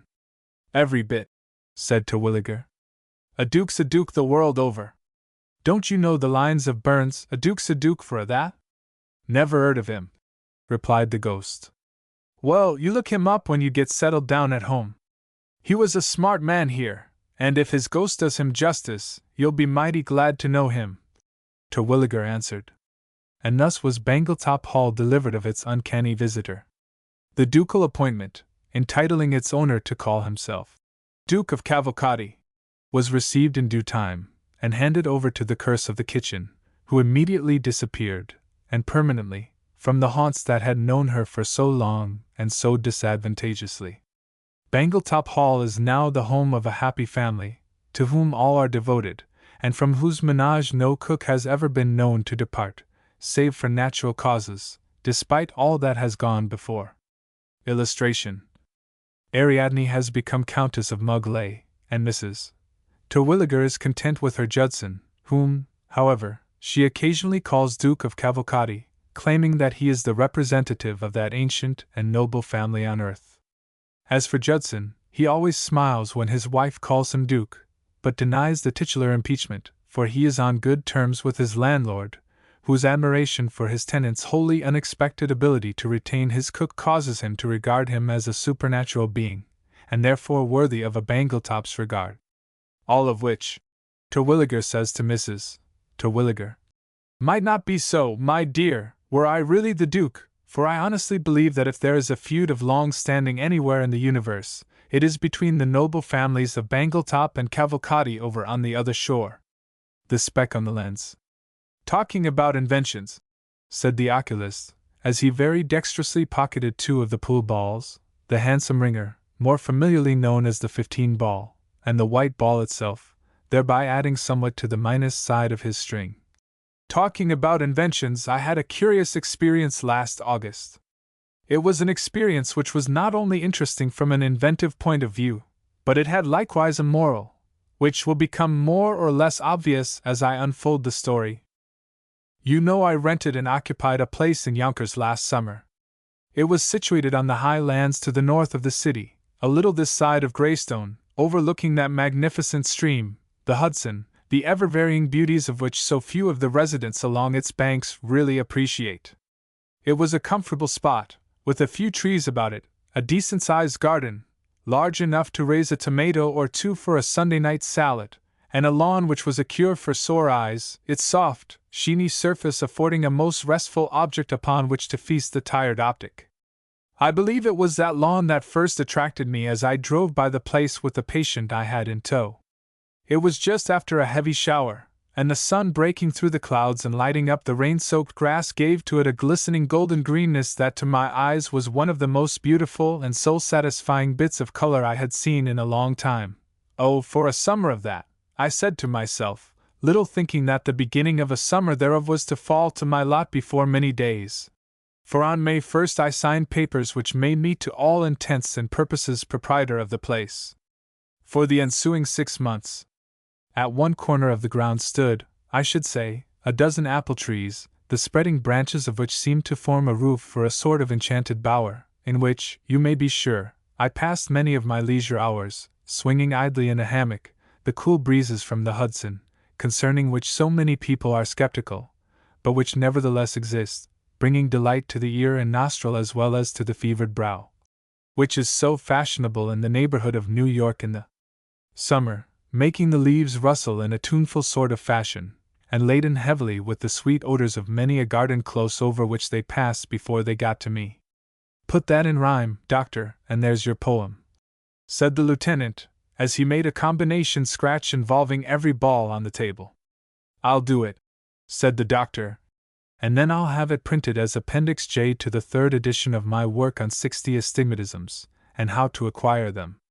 But to get back to my story, he continued, I was lying there in my hammock one afternoon trying to take a census of the butterflies in sight, when I thought I heard someone back of me call me by name. Instantly the butterfly census was forgotten, and I was on the alert. But, whether there was something the matter with my eyes or not, I do not know. Despite all my alertness, there wasn't a soul in sight that I could see. Of course, I was slightly mystified at first, and then I attributed the interruption either to imagination or to some passer-by, whose voice, wafted on the breeze, might have reached my ears. I threw myself back into the hammock once more, and was just about dozing off to the lullaby sung by a bee to the accompaniment of the rustling leaves, when I again heard my name distinctly spoken. This time there was no mistake about it, for as I sprang to my feet and looked about, I saw coming towards me a man of unpleasantly cadaverous aspect, whose years, I should judge, were at least 80 in number.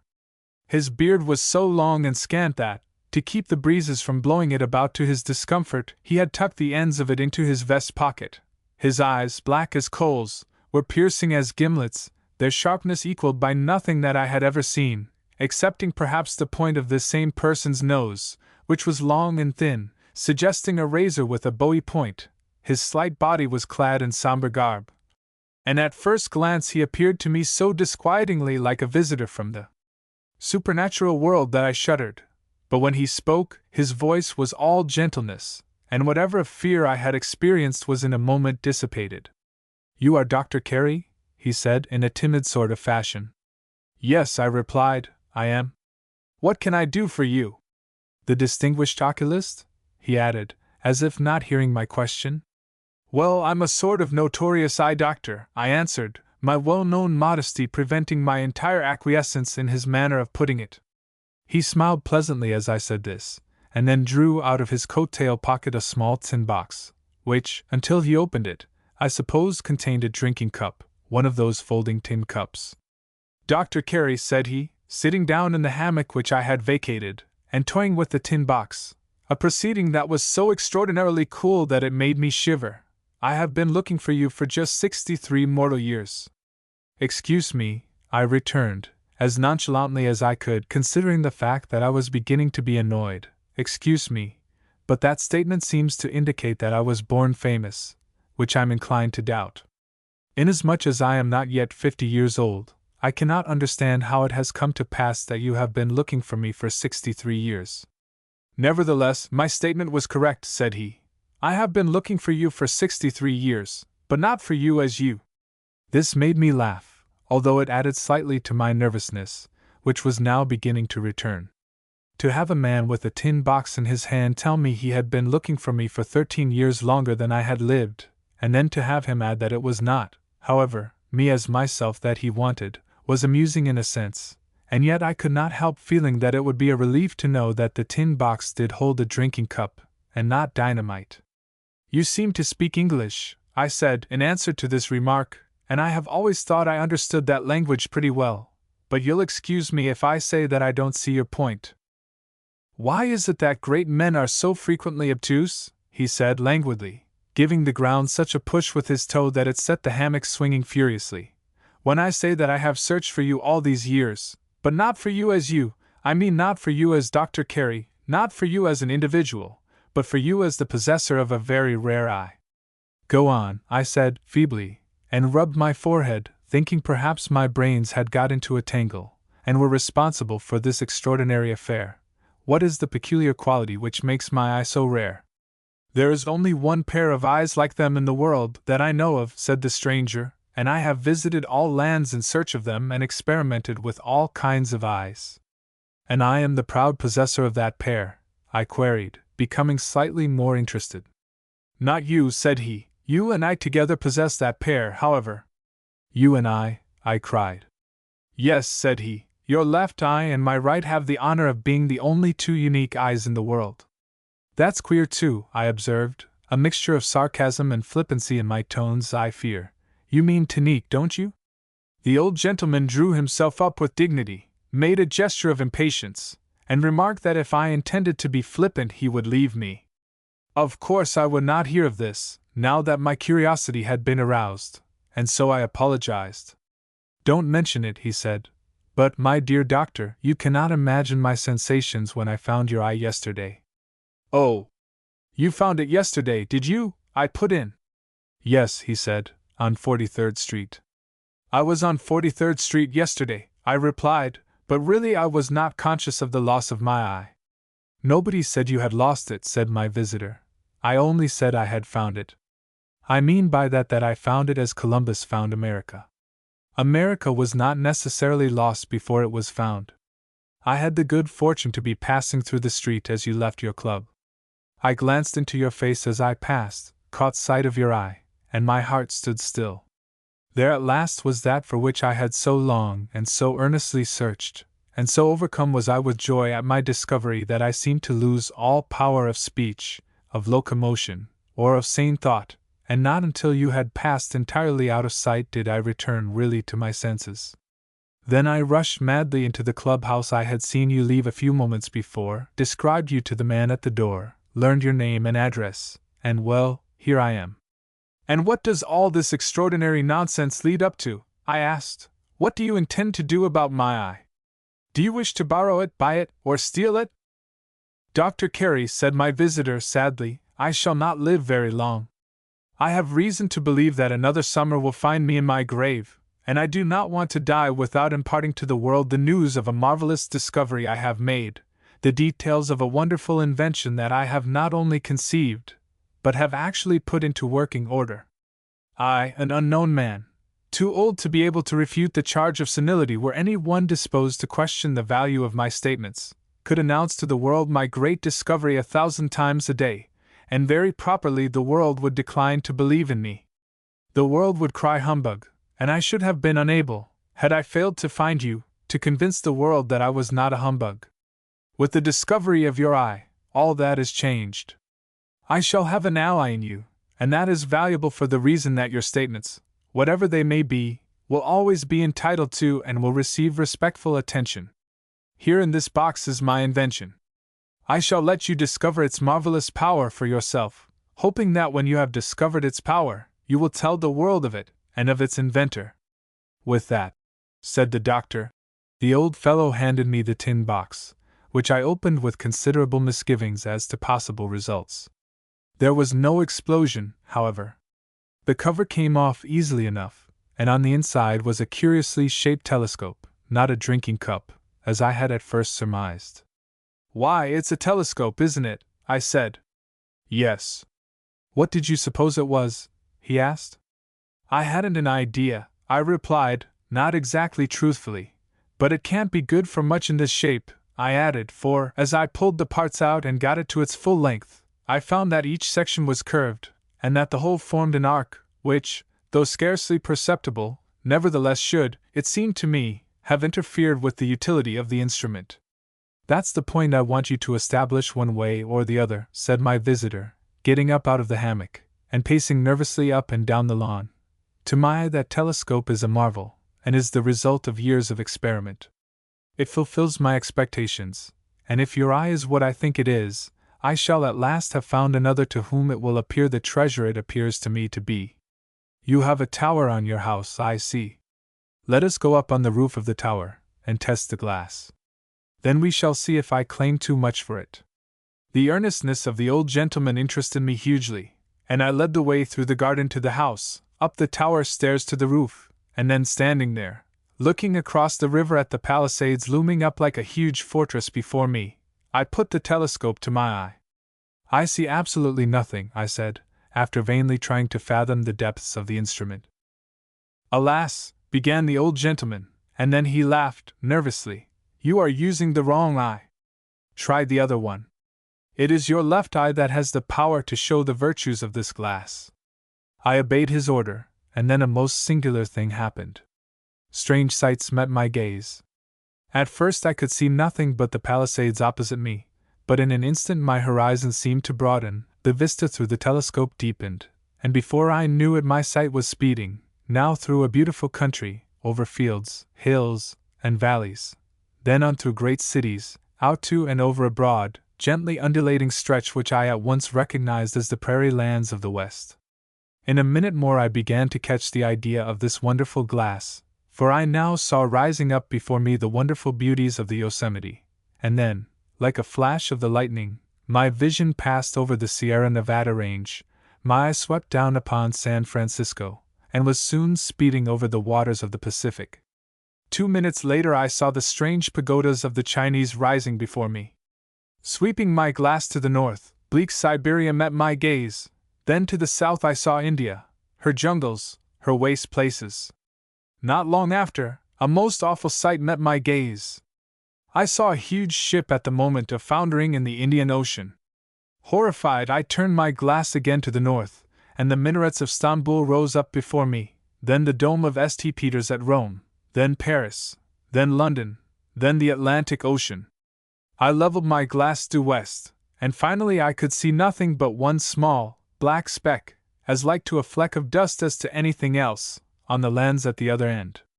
With a movement of my hand I tried to wipe it off, but it still remained, and in answer to a chuckle at my side I put the glass down. "It is the most extraordinary thing I ever saw," I said. "Yes, it is," said the other. "One can almost see around the world with it," I cried, breathless nearly with enthusiasm. "One can, quite," said the inventor calmly. "Nonsense," I said, "don't claim too much, my friend." "It is true," said he. "Did you notice a speck on the glass?"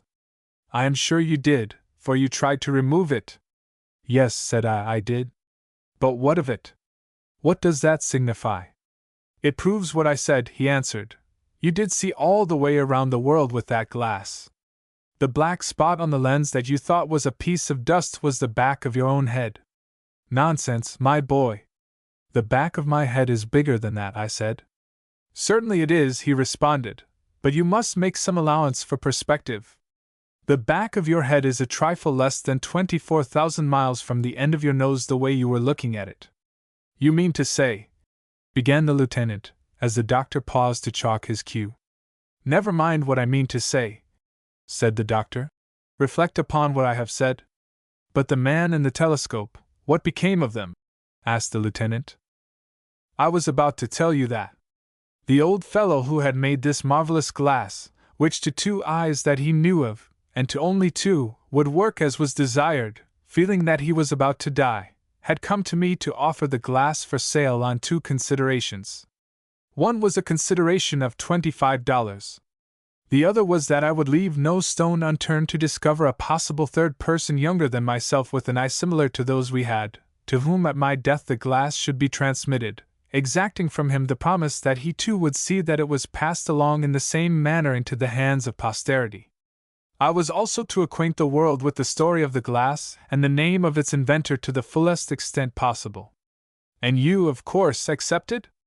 "I did," said the doctor. "But having no money in my pocket, I went down into the house to borrow it of my wife, and upon my return to the roof, found no trace of the glass, the old man, or the roof either." "What?" cried the lieutenant. "Are you crazy?" "No," smiled the doctor. "Not at all. For the moment I reached the roof of the house, I opened my eyes, and found myself still swinging in the hammock under the trees." "And the moral?" queried the lieutenant. "You promised a moral, or I should not have listened." "Always have money in your pocket," replied the doctor, pocketing the last ball, and putting up his cue. "Then you are not apt to lose great bargains such as I lost for the want of $25. "It's a good idea," returned the lieutenant. "And you live up to it, I suppose?" "I do," returned the oculist, tapping his pocket significantly. "Always." "Then," said the lieutenant earnestly, "I wish you'd lend me a tenner, for really, doctor, I have gone clean broke." A midnight visitor. I do not assert that what I am about to relate is in all its particulars absolutely true. Not, understand me, that it is not true, but I do not feel that I care to make an assertion that is more than likely to be received by a skeptical age with sneers of incredulity. I will content myself with a simple narration of the events of that evening, the memory of which is so indelibly impressed upon my mind, and which, were I able to do so, I should forget without any sentiments of regret whatsoever. The affair happened on the night before I fell ill of typhoid fever, and is about the sole remaining remembrance of that immediate period left to me. Briefly, the story is as follows. Notwithstanding the fact that I was overworked in the practice of my profession, it was early in March, and I was preparing my contributions for the coming Christmas issues of the periodicals for which I write. I had accepted the highly honorable position of entertainment committeeman at one of the small clubs to which I belong. I accepted the office, supposing that the duties connected with it were easy of performance, and with absolutely no notion that the faith of my fellow committeemen in my judgment was so strong that they would ultimately manifest a desire to leave the whole program for the club's diversion in my hands. This, however, they did, and when the month of March assumed command of the calendar, I found myself utterly fagged out and at my wits' end to know what style of entertainment to provide for the club meeting to be held on the evening of the 15th of that month. I had provided already an unusually taking variety of evenings, of which one in particular, called the Martyr's Night, in which living authors ride through selections from their own works, while an inhuman audience, every man of whom had suffered even as the victims then suffered, sat on 10 score of camp stools puffing the smoke of 25 score of free cigars into their faces, and gloating over their misery, was extremely successful, and had gained for me among my professional brethren the enviable title of Machiavelli Jr.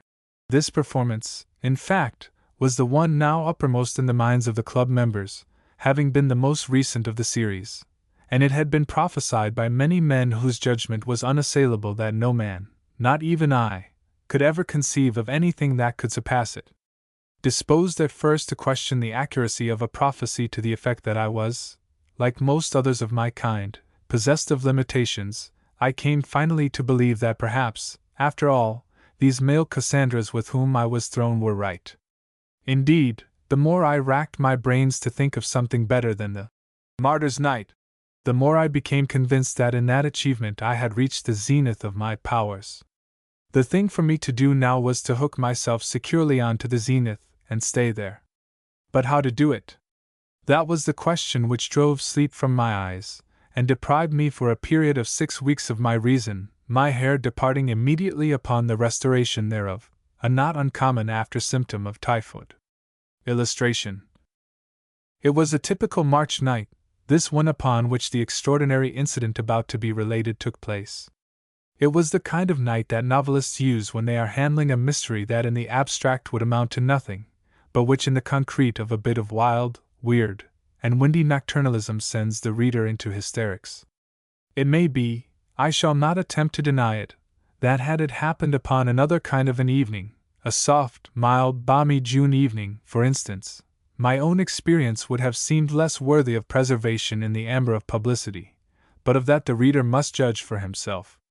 The fact alone remains that upon the night when my uncanny visitor appeared, the weather department was apparently engaged in getting rid of its remnants. There was a large percentage of withering blast in the general make-up of the evening.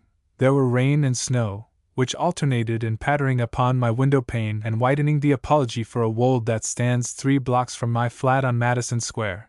The wind whistled as it always does upon occasions of this sort, and from all corners of my apartment, after the usual fashion, there seemed to come sounds of a supernatural order, the effect of which was to send cold chills off on their regular trips up and down the spine of their victim, in this instance myself.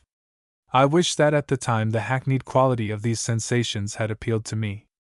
That it did not do so was shown by the highly nervous state in which I found myself as my clock struck 11. If I could only have realized at that hour that these symptoms were the same old threadbare premonitions of the appearance of a supernatural being, I should have left the house and gone to the club, and so have avoided the visitation then imminent. Had I done this, I should doubtless also have escaped the typhoid, since the doctors attributed that misfortune to the shock of my experience, which, in my then wearied state, I was unable to sustain, and what the escape of typhoid would have meant to me only those who have seen the bills of my physician and druggist for services rendered and prescriptions compounded are aware. That my mind unconsciously took thought of spirits was shown by the fact that when the first chill came upon me I arose and poured out for myself a stiff bumper of old reserve rye, which I immediately swallowed, but beyond this I did not go. I simply sat there before my fire and cudgeled my brains for an idea whereby my fellow members at the Gutenberg Club might be amused. How long I sat there I do not know.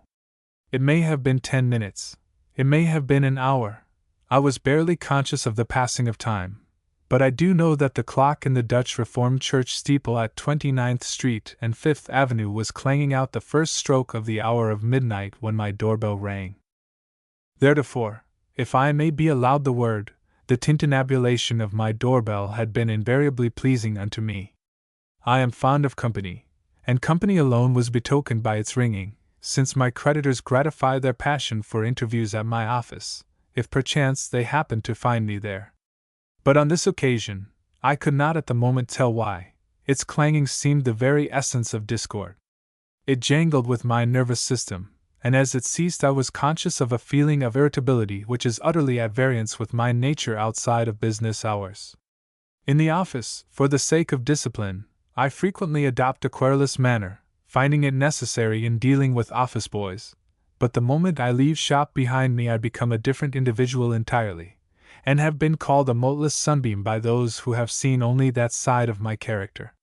This, by the way, must be regarded as a confidential communication, since I am at present engaged in preparing a vest pocket edition of the philosophical works of Schopenhauer in words of one syllable, and were it known that the publisher had entrusted the magnificent pessimism of that illustrious juggler of words and theories to a moteless sunbeam, it might seriously interfere with the sale of the work. And I may say, too, that this request that my confidence be respected is entirely disinterested, inasmuch as I decline to do the work on the royalty plan, insisting upon the payment of a lump sum, considerably in advance. But to return. I heard the bell ring with a sense of profound disgust. I did not wish to see anybody. My whiskey was low, my quinine pills few in number, my chills alone were present in a profusion bordering upon ostentation. I'll pretend not to hear it, I said to myself, resuming my work of gazing at the flickering light of my fire, which, by the way, was the only light in the room. Ting-a-ling-a-ling, went the bell, as if in answer to my resolve. Confound the luck! I cried, jumping from my chair and going to the door with the intention of opening it, an intention, however, which was speedily abandoned, for as I approached it a sickly fear came over me. A sensation I had never before known seemed to take hold of my being, and instead of opening the door, I pushed the bolt to make it the more secure. Illustration.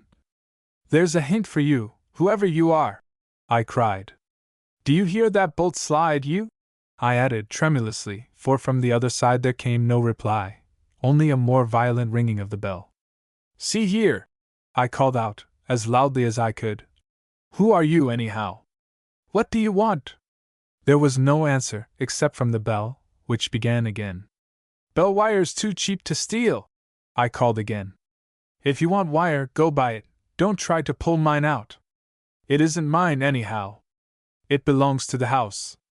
Still there was no reply, only the clanging of the bell, and then my curiosity overcame my fear, and with a quick movement I threw open the door. Are you satisfied now? I said angrily. But I addressed an empty vestibule. There was absolutely no one there, and then I sat down on the mat and laughed. I never was so glad to see no one in my life. But my laugh was short-lived. What made that bell ring? I suddenly asked myself, and then the feeling of fear came upon me again. I gathered my somewhat shattered self together, sprang to my feet, slammed the door with such force that the corridors echoed to the sound, slid the bolt once more, turned the key, moved a heavy chair in front of it, and then fled like a frightened hare to the sideboard in my dining room. There I grasped the decanter holding my whiskey, seized a glass from the shelf, and started to pour out the usual dram, when the glass fell from my hand, and was shivered into 1,000 pieces on the hardwood floor, for, as I poured, I glanced through the open door, and there in my sanctum the flicker of a random flame divulged the form of a being, the eyes of whom seemed fixed on mine, piercing me through and through. To say that I was petrified but dimly expresses the situation. I was granitized, and so I remained, until by a more luminous flicker from the burning wood I perceived that the being wore a flaring red necktie. He is human, I thought, and with the thought the tension on my nervous system relaxed, and I was able to feel a sufficiently well-developed sense of indignation to demand an explanation. This is a mighty cool proceeding on your part, I said, leaving the sideboard and walking into the sanctum. Illustration. Yes, he replied, in a tone that made me jump. It was so extremely sepulchral, a tone that seemed as if it might have been acquired in a damp corner of some cave off the earth. But it's a cool evening. I wonder that a man of your coolness doesn't hire himself out to some refrigerating company, I remarked, with a sneer which would have delighted the soul of Cassius himself. I have thought of it, returned the being calmly, but never went any further. Summer hotel proprietors have always outbid the refrigerating people, and they in turn have been laid low by millionaires, who have hired me on occasion to freeze out people they didn't like, but who have persisted in calling. I must confess, though, my dear Hiram, that you are not much warmer yourself. This greeting is hardly what I expected. Well, if you want to make me warmer, I retorted hotly, just keep on calling me Hiram. How the deuce did you know of that blot on my escutcheon, anyhow? I added, for Hiram was one of the crimes of my family that I had tried to conceal, my parents having fastened the name of Hiram Spencer Carrington upon me at baptism for no reason other than that my rich bachelor uncle, who subsequently failed and became a charge upon me, was so named. I was standing at the door of the church when you were baptized, returned the visitor, and as you were an interesting baby, I have kept an eye on you ever since. Of course I knew that you discarded Hiram as soon as you got old enough to put away childish things, and since the failure of your uncle I have been aware that you desired to be known as Spencer Carrington, but to me you are, always have been, and always will be, Hiram. Well, don't give it away, I pleaded. I hope to be famous some day, and if the American newspaper paragrapher ever got hold of the fact that once in my life I was Hiram, I'd have to hire him to let me alone. That's a bad joke, Hiram, said the visitor, and for that reason I like it, though I don't laugh. There is no danger of your becoming famous if you stick to humor of that sort. Well, I'd like to know, I put in, my anger returning. I'd like to know who in Brindisi you are, what in Cairo you want, and what in the name of the 17 hinges of the gates of Singapore you are doing here at this time of night. When you were a baby, Hiram, you had blue eyes, said my visitor. Bonny blue eyes, as the poet says. What of it? I asked. This, replied my visitor. If you have them now, you can very easily see what I am doing here. I am sitting down and talking to you. Oh, are you? I said with fine scorn. I had not observed that. The fact is, my eyes were so weakened by the brilliance of that necktie of yours that I doubt I could see anything, not even one of my own jokes. It's a scorcher, that tie of yours. In fact, I never saw anything so red in my life. I do not see why you complain of my tie, said the visitor. Your own is just as bad. Blue is never so withering as red, I retorted, at the same time caressing the scarf I wore. Perhaps not, but if you will look in the glass, Hiram, you will observe that your point is not well taken, said my vis-a-vis calmly. I acted upon the suggestion, and looked upon my reflection in the glass, lighting a match to facilitate the operation. I was horrified to observe that my beautiful blue tie, of which I was so proud, had in some manner changed, and was now of the same aggressive hue as was that of my visitor, red even as a brick is red. To grasp it firmly in my hands and tear it from my neck was the work of a moment, and then in a spirit of rage I turned upon my companion.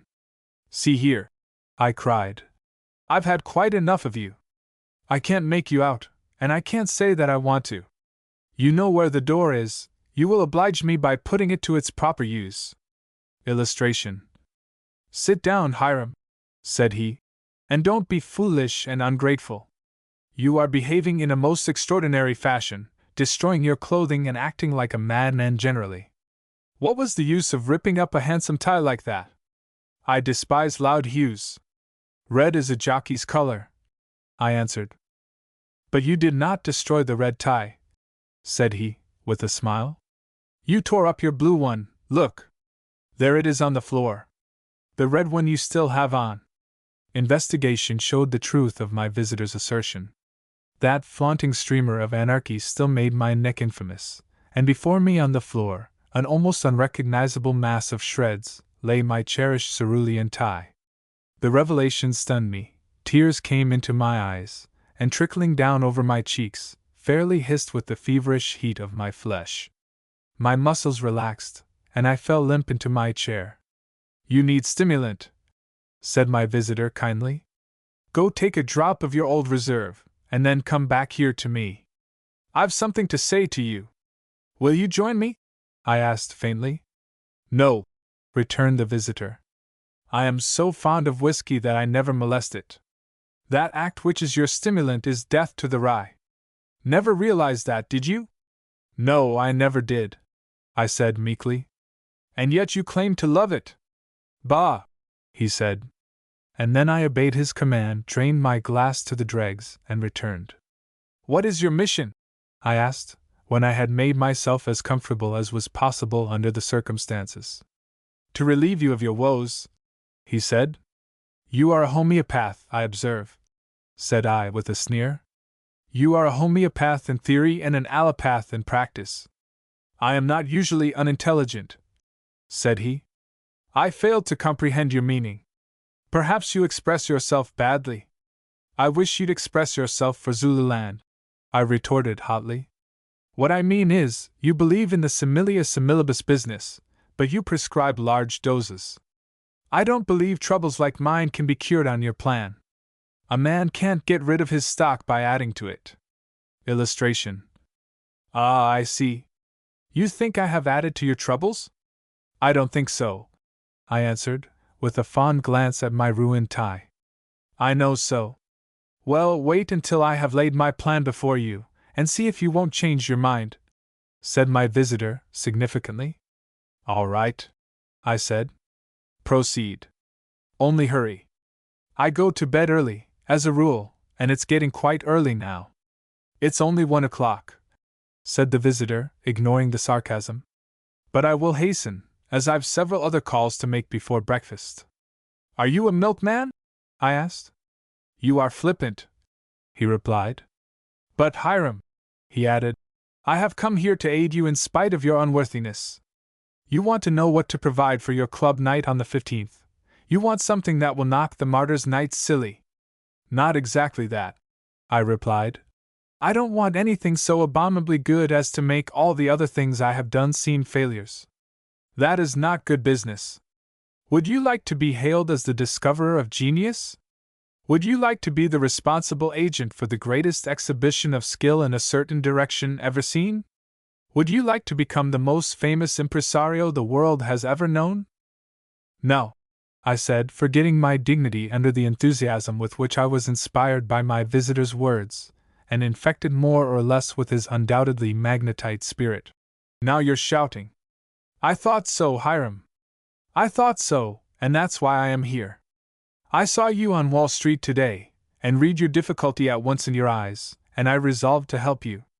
I am a magician, and 1 or 2 little things have happened of late to make me wish to prestidigitate in public. I knew you were after a show of some kind, and I've come to offer you my services.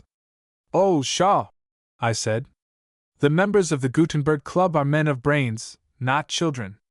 Card tricks are hackneyed, and sleight of hand shows Paul. Illustration. Do they indeed? Said the visitor. Well, mine won't. If you don't believe it, I'll prove to you what I can do. I have no paraphernalia, I said. Well, I have, said he, and as he spoke, a pack of cards seemed to grow out of my hands. I must have turned pale at this unexpected happening, for my visitor smiled and said, Don't be frightened. That's only one of my tricks. Now choose a card, he added, and when you have done so, toss the pack in the air. Don't tell me what the card is, it alone will fall to the floor. Nonsense, said I. It's impossible. Do as I tell you. I did as he told me, to a degree only. I tossed the cards in the air without choosing one, although I made a feint of doing so. Not a card fell back to the floor. They every one disappeared from view in the ceiling. If it had not been for the heavy chair I had rolled in front of the door, I think I should have fled. How's that for a trick? Asked my visitor. I said nothing, for the very good reason that my words stuck in my throat. Give me a little creme de menthe, will you, please? Said he, after a moment's pause. I haven't a drop in the house, I said, relieved to think that this wonderful being could come down to anything so earthly. Pshaw, Hiram! He ejaculated, apparently in disgust. Don't be mean, and above all, don't lie. Why, man, you've got a bottle full of it in your hand. Do you want it all? He was right. Where it came from I do not know, but beyond question, the graceful, slim-necked bottle was in my right hand, and my left held a liqueur glass of exquisite form. Say, I gasped, as soon as I was able to collect my thoughts. What are your terms? Wait a moment, he answered. Let me do a little mind reading before we arrange preliminaries. I haven't much of a mind to read tonight, I answered wildly. Illustration. You're right there, said he. It's like a dime novel, that mind of yours tonight. But I'll do the best I can with it. Suppose you think of your favorite poem, and after turning it over in your mind carefully for a few minutes, select 2 lines from it, concealing them, of course, from me, and I will tell you what they are. Now my favorite poem, I regret to say, is Lewis Carroll's Jabberwock, a fact I was ashamed to confess to an utter stranger, so I tried to deceive him by thinking of some other lines. The effort was hardly successful, for the only other lines I could call to mind at the moment were from Rudyard Kipling's rhyme, The Post That Fitted, and which ran, Year by year, in pious patience, vengeful Mrs. Boffin sits waiting for the Sleary babies to develop Sleary's fits.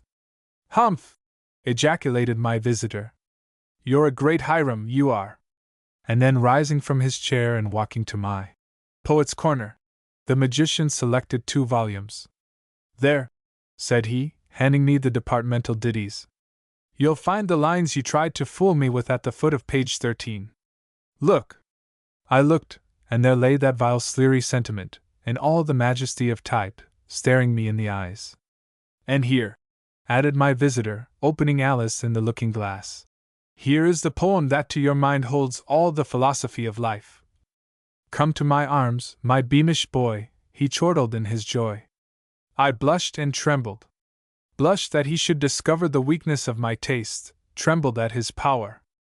I don't blame you for coloring, said the magician. But I thought you said that Gutenberg was made up of men of brains? Do you think you could stay on the rolls a month if they were aware that your poetic ideals are summed up in the Jabberwock and Sleary's fits? My taste might be far worse, I answered. Illustration. Yes, it might. You might have stooped to liking some of your own verses. I ought really to congratulate you, I suppose, retorted the visitor, with a sneering laugh. This roused my ire again. Who are you, anyhow, that you come here and take me to task? I demanded angrily. I'll like anything I please, and without asking your permission. If I cared more for the Peterkin papers than I do for Shakespeare, I wouldn't be accountable to you, and that's all there is about it. Never mind who I am, said the visitor. Suffice to say that I am myself. You'll know my name soon enough. In fact, you will pronounce it involuntarily the first thing when you wake in the morning, and then. Here he shook his head ominously, and I felt myself grow rigid with fright in my chair. Now for the final trick, he said, after a moment's pause. Think of where you would most like to be at this moment, and I'll exert my power to put you there. Only close your eyes first. I closed my eyes and wished. When I opened them, I was in the billiard room of the Gutenberg Club with Perkins and Thompson. For heaven's sake, Spencer, they said in surprise, where did you drop in from? Why, man, you are as white as a sheet. And what a necktie! Take it off. Grab hold of me, boys, and hold me fast, I pleaded, falling on my knees in terror. If you don't, I believe I'll die. The idea of returning to my sanctum was intolerably dreadful to me. Ha! Ha! Laughed the magician, for even as I spoke to Perkins and Thompson I found myself seated opposite my infernal visitor in my room once more. They couldn't keep you an instant with me summoning you back. His laughter was terrible. His frown was pleasanter, and I felt myself gradually losing control of my senses. Go! I cried. Leave me, or you will have the crime of murder on your conscience. I have no he began, but I heard no more. That is the last I remember of that fearful night. I must have fainted, and then have fallen into a deep slumber. Illustration. When I waked it was morning, and I was alone, but undressed and in bed, unconscionably weak, and surrounded by medicine bottles of many kinds. The clock on the mantel on the other side of the room indicated that it was after 10 o'clock. Great Beelzebub! I cried, taking note of the hour. I've an engagement with Barlow at 9. And then a sweet-faced woman, who I afterwards learned was a professional nurse, entered the room, and within an hour I realized two facts. One was that I had lain ill for many days, and that my engagement with Barlow was now for 6 weeks unfulfilled. The other, that my midnight visitor was none other than. And yet I don't know. His tricks certainly were worthy of that individual. But Perkins and Thompson assert that I never entered the club that night, and surely if my visitor was Beelzebub himself he would not have omitted so important a factor of success as my actual presence in the billiard room on that occasion would have been. And besides, he was altogether too cool to have come from his reputed residence. Altogether I think the episode most unaccountable, particularly when I reflect that while no trace of my visitor was discoverable in my room the next morning, as my nurse tells me, my blue necktie was in reality found upon the floor, crushed and torn into a shapeless bundle of frayed rags. As for the club entertainment, I am told that, despite my absence, it was a wonderful success, redeemed from failure, the treasurer of the club said, by the voluntary services of a guest, who secured admittance on one of my cards, and who executed some sleight-of-hand tricks that made the members tremble, and whose mind-reading feats performed on the club's butler not only made it necessary for him to resign his office, but disclosed to the House Committee the whereabouts of several cases of rare wines that had mysteriously disappeared. A Quicksilver Cassandra. It was altogether queer, and Jingleberry to this day does not entirely understand it. He had examined his heart as carefully as he knew how, and had arrived at the entirely reasonable conclusion that he was in love. He had every symptom of that malady. When Miss Marian Chapman was within range of his vision there was room for no one else there. He suffered from that peculiar optical condition which enabled him to see but one thing at a time when she was present, and she was that one thing, which was probably the reason why in his mind's eye she was the only woman in the world, for Marian was ever present before Jingleberry's mental optic. He had also examined as thoroughly as he could in hypothesis the heart of this only woman, and he had, or thought he had, which amounts to the same thing, reason to believe that she reciprocated his affection. She certainly seemed glad always when he was about, she called him by his first name, and sometimes quarreled with him as she quarreled with no one else, and if that wasn't a sign of love in woman, then Jingleberry had studied the sex all his years, and they were 32, for nothing. In short, Marian behaved so like a sister to him that Jingleberry, knowing how dreams and women go by contraries, was absolutely sure that a sister was just the reverse from that relationship which in her heart of hearts she was willing to assume towards him, and he was happy in consequence. Believing this, it was not at all strange that he should make up his mind to propose marriage to her, though, like many other men, he was somewhat chicken-hearted in coming to the point. 4 times had he called upon Marian for the sole purpose of asking her to become his wife, and 4 times had he led up to the point, and then talked about something else. What quality it is in man that makes a coward of him in the presence of one he considers his dearest friend is not within the province of this narrative to determine, but Jingleberry had it in its most virulent form. He had often got so far along in his proposal as, "Marian, will you?" And there he had as often stopped, contenting himself with such commonplace conclusions as, "Go to the matinee with me tomorrow," or, "Ask your father for me if he thinks the stock market is likely to strengthen soon," and other amazing substitutes for the words he so ardently desired, yet feared, to utter. But this afternoon, the one upon which the extraordinary events about to be narrated took place, Jingleberry had called resolved not to be balked in his determination to learn his fate. He had come to propose, and propose he would, rut coelum. His confidence in a successful termination to his suit had been reinforced that very morning by the receipt of a note from Miss Chapman asking him to dine with her parents and herself that evening, and to accompany them after dinner to the opera. Surely that meant a great deal, and Jingleberry conceived that the time was ripe for a blushing yes to his long-deferred question. So he was here in the Chapman parlor waiting for the young lady to come down and become the recipient of the interesting interrogatory, as it is called in some sections of Massachusetts. "I'll ask her the first thing," said Jingleberry, buttoning up his Prince Albert, as though to impart a possibly needed stiffening to his backbone. She will say yes, and then I shall enjoy the dinner and the opera so much the more. Ahem! I wonder if I am pale. I feel sort of, there's a mirror. That will tell. Jingleberry walked to the mirror, an oval, gilt-framed mirror, such as was very much the vogue 50 years ago, for which reason alone, no doubt, it was now admitted to the gold and white parlor of the house of Chapman. Bless things these mirrors, said Jingleberry, gazing at the reflection of his face. So reassuring. I'm not at all pale. Quite the contrary. I'm red as a sunset. Good omen that. The sun is setting on my bachelor days, and my scarf is crooked. Ah!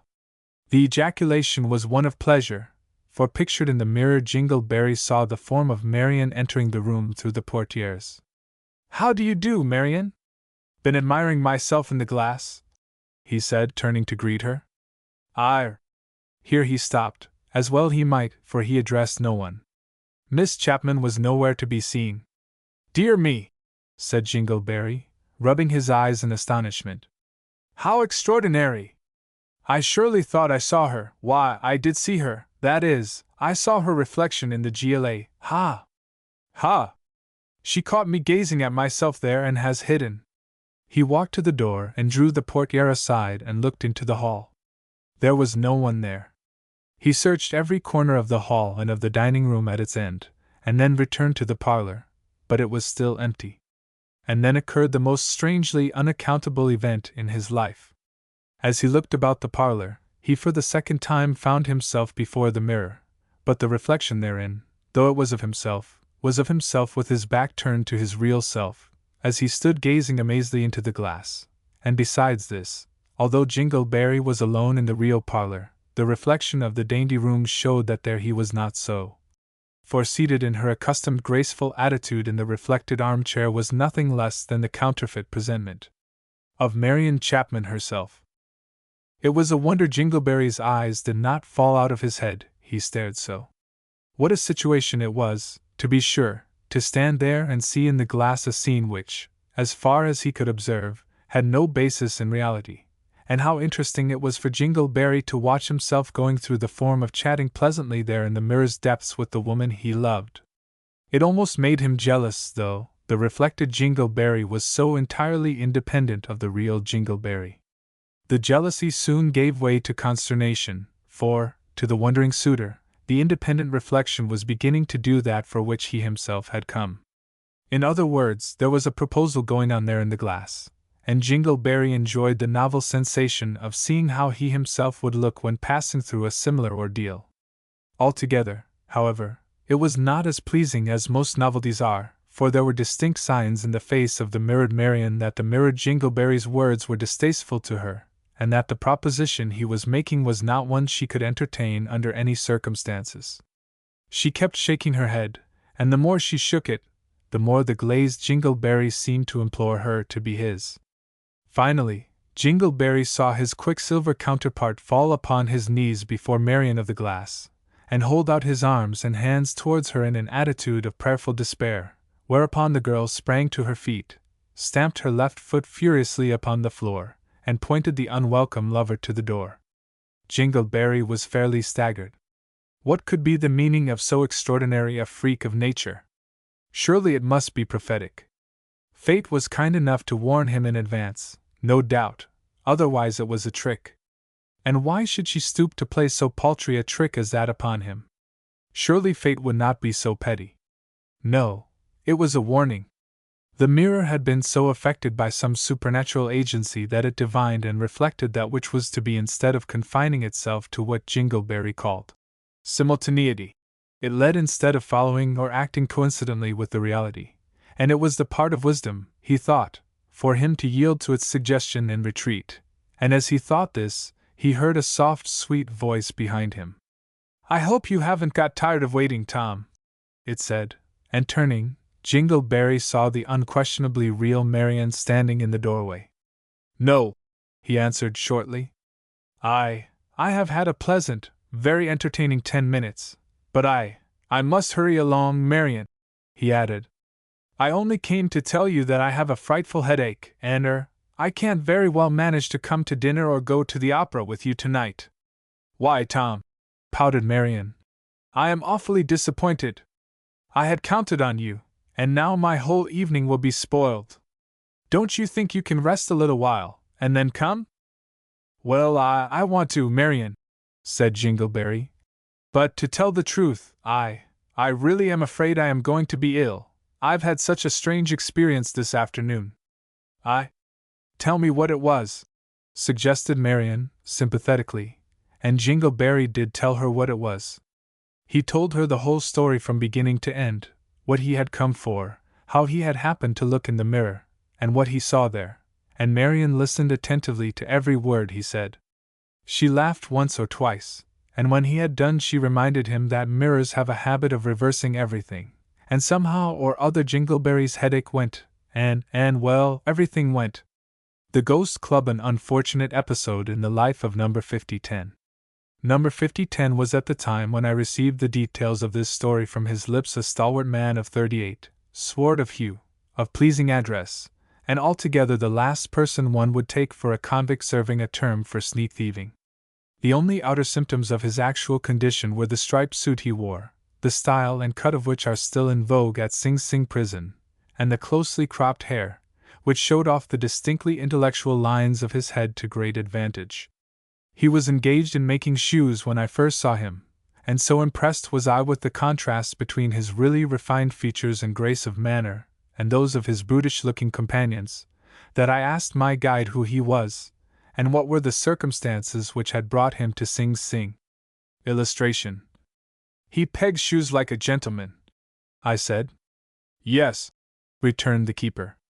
"He's very troublesome that way. He thinks he's too good for his position. We can't never do nothing with the boots he makes." "Why do you keep him at work in the shoe department?" I queried. "We haven't got no work to be done in his special line, so we have to put him at whatever we can. He pegs shoes less badly than he does anything else."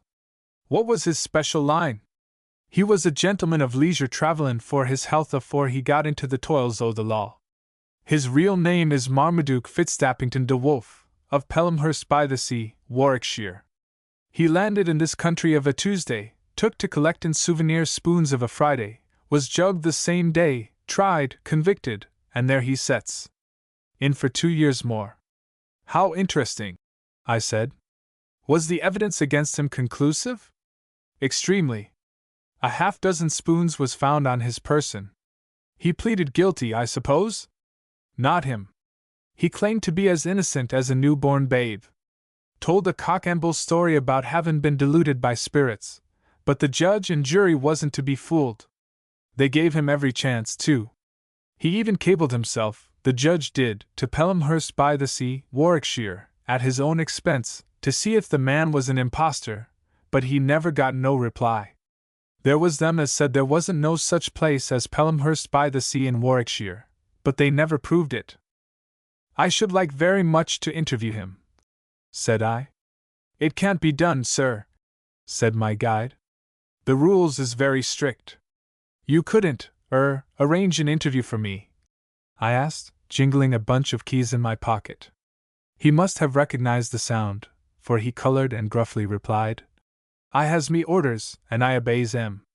Just, add this to the pension fund," I put in, handing him a $5 bill. "An interview is impossible, eh?" Illustration. "I didn't say impossible," he answered, with a grateful smile. "I said against the rules, but we has been known to make exceptions.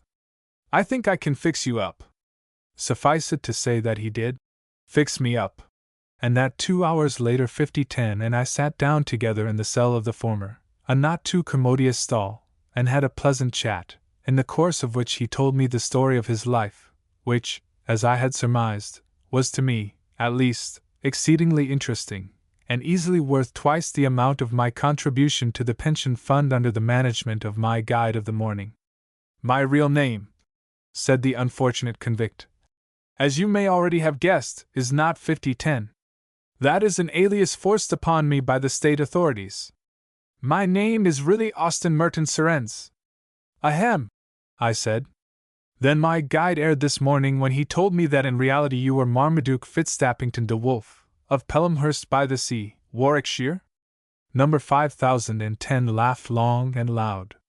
Of course he erred. You don't suppose that I would give the authorities my real name, do you? Why, man, I am a nephew.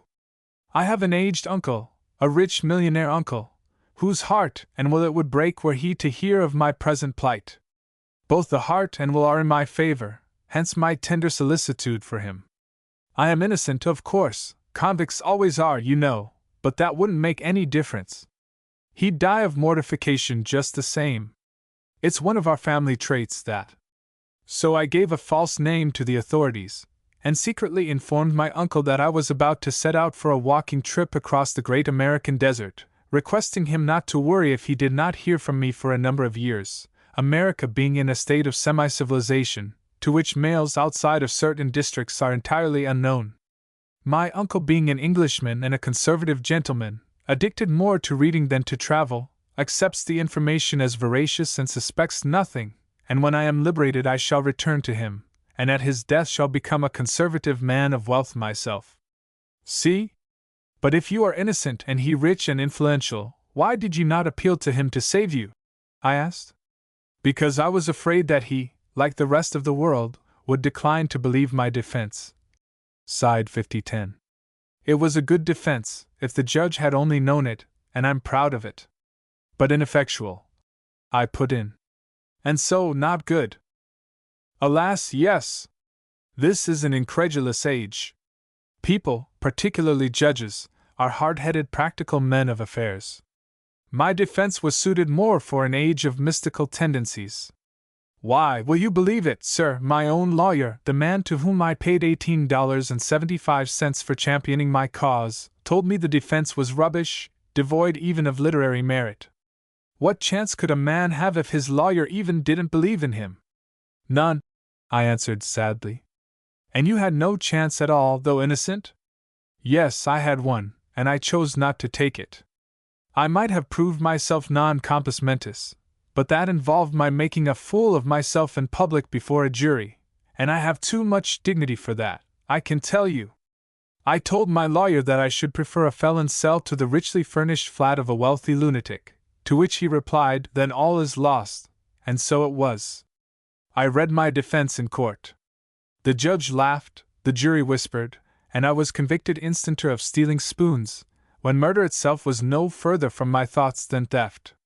But they tell me you were caught red-handed, said I. Were not a half-dozen spoons found upon your person? In my hand, returned the prisoner. The spoons were in my hand when I was arrested, and they were seen there by the owner, by the police, and by the usual crowd of small boys that congregate at such embarrassing moments, springing up out of sidewalks, dropping down from the heavens, swarming in from everywhere. I had no idea there were so many small boys in the world until I was arrested, and found myself the cynosure of 1,000,000 or more innocent blue eyes. Illustration. Were they all blue-eyed? I queried, thinking the point interesting from a scientific point of view, hoping to discover that curiosity of a morbid character was always found in connection with eyes of a specified hue. Oh no, I fancy not, returned my host. But to a man with a load of another fellow's spoons in his possession, and a pair of handcuffs on his wrists, everything looks blue. I don't doubt it, I replied. But, just how, now, could you defend yourself when every bit of evidence, and you will excuse me for saying so, conclusive evidence at that, pointed to your guilt? The spoons were a gift, he answered. But the owner denied that. I know it, that's where the beastly part of it all came in. They were not given to me by the owner, but by a lot of mean, low-down, practical joke-loving ghosts. Number 5010's anger as he spoke these words was terrible to witness, and as he strode up and down the floor of his cell and dashed his arms right and left, I wished for a moment that I was elsewhere. I should not have flown, however, even had the cell door been open and my way clear, for his suggestion of a supernatural agency in connection with his crime whetted my curiosity until it was more keen than ever, and I made up my mind to hear the story to the end, if I had to commit a crime and get myself sentenced to confinement in that prison for life to do so. Fortunately, extreme measures of this nature were unnecessary, for after a few moments Soren's calmed down, and seating himself beside me on the cot, drained his water pitcher to the dregs, and began. "Excuse me for not offering you a drink," he said, "but the wine they serve here while moist is hardly what a connoisseur would choose except for bathing purposes, and I compliment you by assuming that you do not wish to taste it." "Thank you," I said. "I do not like to take water straight, exactly. I always dilute it, in fact, with a little of this." Here I extracted a small flask from my pocket and handed it to him. "Ah," he said, smacking his lips as he took a long pull at its contents. "That puts spirit into a man." "Yes, it does," I replied ruefully, as I noted that he had left me very little but the flask. "But I don't think it was necessary for you to deprive me of all mine." "No, that is, you can't appreciate the necessity unless you have suffered in your life as I am suffering. You were never sent up yourself?" I gave him a glance which was all indignation. "I guess not," I said. "I have led a life that is above reproach." "Good," he replied. "And what a satisfaction that is, eh? I don't believe I'd be able to stand this jail life if it wasn't for my conscience, which is as clear and clean as it would be if I'd never used it." "Would you mind telling me what your defense was?" I asked. "Certainly not," said he, cheerfully. "I'd be very glad to give it to you. But you must remember one thing, it is copyrighted." "Fire ahead," I said with a smile. "I'll respect your copyright. I'll give you a royalty on what I get for the story." "Very good," he answered. "It was like this. To begin, I must tell you that when I was a boy preparing for college I had for a chum a brilliant fun-loving fellow named Holly Hicks, concerning whose future various prophecies had been made. His mother often asserted that he would be a great poet, his father thought he was born to be a great general, our headmaster at the Scarberry Institute for Young Gentlemen prophesied the gallows. They were all wrong, though, for myself, I think that if he had lived long enough almost any one of the prophecies might have come true. The trouble was that Holly died at the age of 23. 15 years elapsed. I was graduated with high honors at Brasenose, lived a life of elegant leisure, and at the age of 37 broke down in health. That was about a year ago. My uncle, whose heir and constant companion I was, gave me a liberal allowance, and sent me off to travel. I came to America, landed in New York early in September, and set about winning back the color which had departed from my cheeks by an assiduous devotion to such pleasures as New York affords. 2 days after my arrival, I set out for an airing at Coney Island, leaving my hotel at 4 in the afternoon. On my way down Broadway I was suddenly startled at hearing my name spoken from behind me, and appalled, on turning, to see standing with outstretched hands no less a person than my defunct chum, Holly Hicks. Illustration. "Impossible," said I. "Exactly my remark," returned number 5010. To which I added, "Holly Hicks, it can't be you." "But it is me," he replied. And then I was convinced, for Holly never was good on his grammar. I looked at him a minute, and then I said, "But Holly, I thought you were dead." "I am," he answered. "But why should a little thing like that stand between friends?" "It shouldn't, Holly," I answered meekly, "but it's condemnedly unusual, you know, for a man to associate even with his best friends 15 years after they've died and been buried." "Do you mean to say, Austin, that just because I was weak enough once to succumb to a bad cold, you, the dearest friend of my youth, the closest companion of my school days, the partner of my childish joys, intend to go back on me here in a strange city?" "Holly," I answered huskily, "not a bit of it. My letter of credit, my room at the hotel, my dress suit, even my ticket to Coney Island, are at your disposal. But I think the partner of your childish joys ought first to be let in on the ground floor of this enterprise, and informed how the deuce you managed to turn up in New York 15 years subsequent to your obsequies. Is New York the hereafter for boys of your kind, or is this some freak of my imagination?" That was an eminently proper question, I put in, just to show that while the story I was hearing terrified me, I was not altogether speechless. "It was, indeed," said 5010. And Holly recognized it as such, for he replied at once. Neither, said he. Your imagination is all right, and New York is neither heaven nor the other place. The fact is, I'm spooking, and I can tell you, Austin, it's just about the finest kind of work there is. If you could manage to shuffle off your mortal coil and get in with a lot of ghosts, the way I have, you'd be playing in great luck. Thanks for the hint, Holly, I said, with a grateful smile. But to tell you the truth, I do not find that life is entirely bad. I get my 3 meals a day, keep my pocket full of coin, and sleep 8 hours every night on a couch that couldn't be more desirable if it were studded with jewels and had mineral springs. That's your mortal ignorance, Austin, he retorted. I lived long enough to appreciate the necessity of being ignorant, but your style of existence is really not to be mentioned in the same cycle with mine. You talk about 3 meals a day, as if that were an ideal. You forget that with the eating your labor is just begun. Those meals have to be digested, every one of them, and if you could only understand it, it would appall you to see what a fearful wear and tear that act of digestion is. In my life you are feasting all the time, but with no need for digestion. You speak of money in your pockets. Well, I have none, yet am I the richer of the two. I don't need money. The world is mine. If I chose to, I could pour the contents of that jeweler's window into your lap in 5 seconds, but see you, bono? The gems delight my eye quite as well where they are, and as for travel, Austin, of which you have always been fond, the spectral method beats all. Just watch me. I watched him as well as I could for a minute, said 5010, and then he disappeared. In another minute he was before me again. Well, I said, I suppose you've been around the block in that time, eh? He roared with laughter.